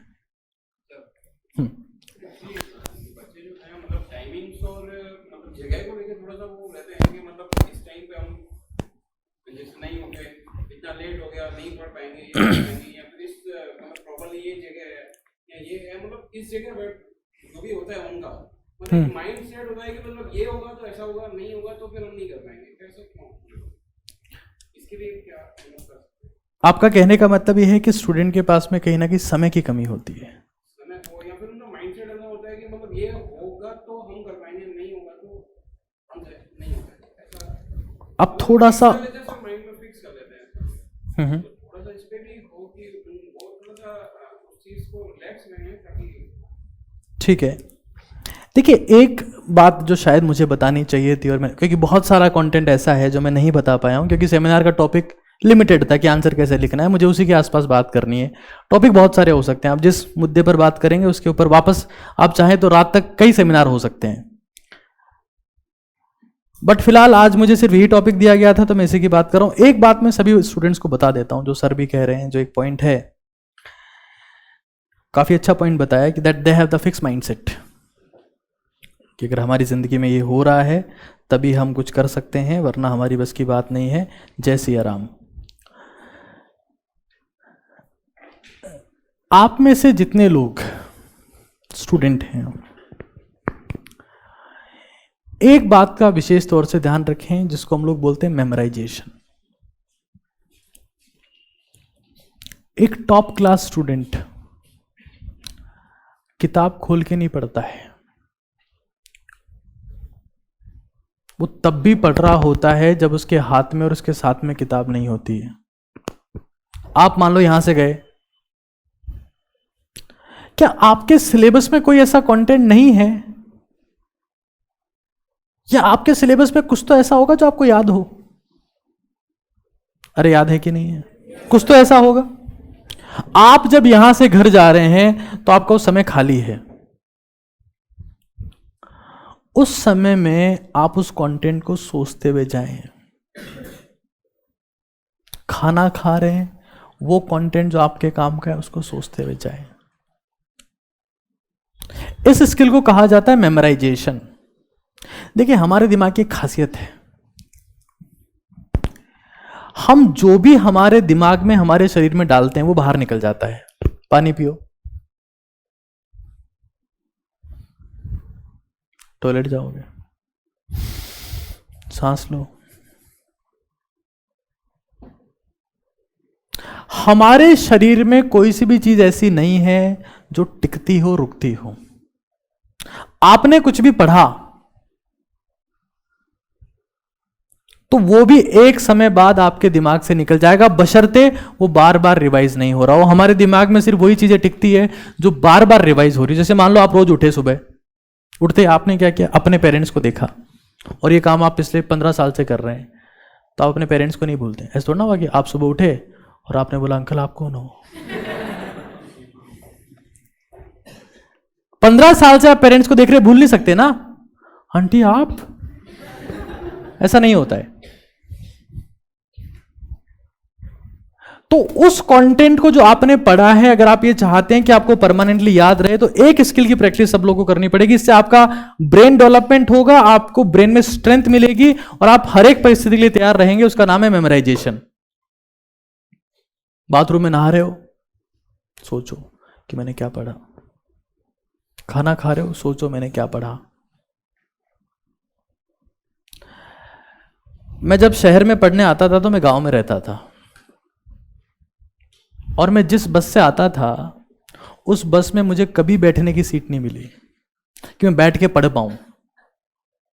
गांव से आता था तो वहां पर हर सीट पर एक चिमनी लगी होती थी, लोग बीड़ी पी रहे होते थे, धुआंधार, कुछ नहीं दिख रहा है उसमें। आप अगर सीट ना मिले तब भी आप किताब खोल के नहीं पढ़ सकते। क्यों? पहले फूंक मारनी पड़ती थी, धुआं साइड में हटता तब पढ़ पाता था। तो मैंने इस चीज को अपनी जिंदगी में इंप्लीमेंट किया, मेमोराइजेशन। मेरे स्कूल के दोस्त जो थे वो कोचिंग जाते थे, ट्यूशन जाते थे, मैं नहीं जा पाता था। आप सब लोग आ रहे हो। मेमोराइजेशन एक वो पावर है जो मूर्ख से मूर्ख इंसान को, सामान्य से सामान्य विद्यार्थी को एक अल्ट्रा स्टूडेंट बना सकती है। आपने खाना खा लिया, वॉक कर रहे हैं, सोचो मैथ्स में एक चैप्टर के फॉर्मूले सारे रिवाइज कर लो। ऐसे बनता है एक अल्ट्रा स्टूडेंट। आप अगर किताब खोल के पढ़ रहे हो और उसी वक्त पढ़ रहे हो तो आप नहीं पढ़ रहे हो। जब आपके सामने किताब नहीं है, जब आपके सामने टीचर नहीं है, जब आपके सामने पेरेंट्स नहीं है, उस वक्त आपके दिमाग में क्या चलता है वो असली पढ़ाई है दोस्त। और उससे आपका रिजल्ट आता है, आपकी जिंदगी का रिजल्ट आता है। जब पेरेंट्स ने बोला तो फ्रस्ट्रेट होकर पढ़ लिया, फिर वही खोपड़ी में पता नहीं क्या डोरेमोन चल रहा है, डोरेमोन चल रहा है, पोकेमोन चल रहा है, पबजी सब्जी चल रहा है। Memorisation is the power. और इस बुक में मैंने उसके बारे में काफ़ी विस्तार से चर्चा की है। आप मेरे विचारों को अगर और जानना चाहें, हो सकता है आपके पास में किताब हो, नहीं है तो 1 तारीख को मिल जाएगी, जो फंक्शन है जवाहर रंगमंच पर। और भी कई चीज़ें वहाँ पर आपको सुनने को मिलेगी और भी आपको फ़ायदा होगा। बट एक चीज़ जो मैं आपसे चाहूँगा, मेमोराइजेशन आप लोग, और मेमोराइजेशन आप एक्सरसाइज करते हुए भी कर सकते हैं। आप सीढ़ियाँ चढ़ रहे हैं, 15 मिनट 20 मिनट सोचते जाओ कंटेंट। ये अल्ट्रा स्टूडेंट बनने का रास्ता। जितने पेरेंट्स यहाँ पर आए, मैं एक बार आपको बता देता हूँ, शायद आपको पता ना हो, लेकिन सेल्सियस कोटा के बाद में दूसरी वो जगह है जहाँ पर हिंदुस्तान के 16 स्टेट से बच्चा पढ़ने आता है। पंजाब, हरियाणा, यूपी, एमपी, बिहार, बंगाल, कर्नाटक, हर स्टेट से बच्चा आज हमारे पास पढ़ने आता है। तो आप अजमेर में हैं, आपको बहुत अच्छी सुविधाएं मिल रही हैं। बस मैं ये रिक्वेस्ट करूंगा, फिटनेस के ऊपर ध्यान दो, और मेंटल फिटनेस के लिए मेमोराइजेशन करते रहो, फिजिकल फिटनेस के लिए पसीना निकालो।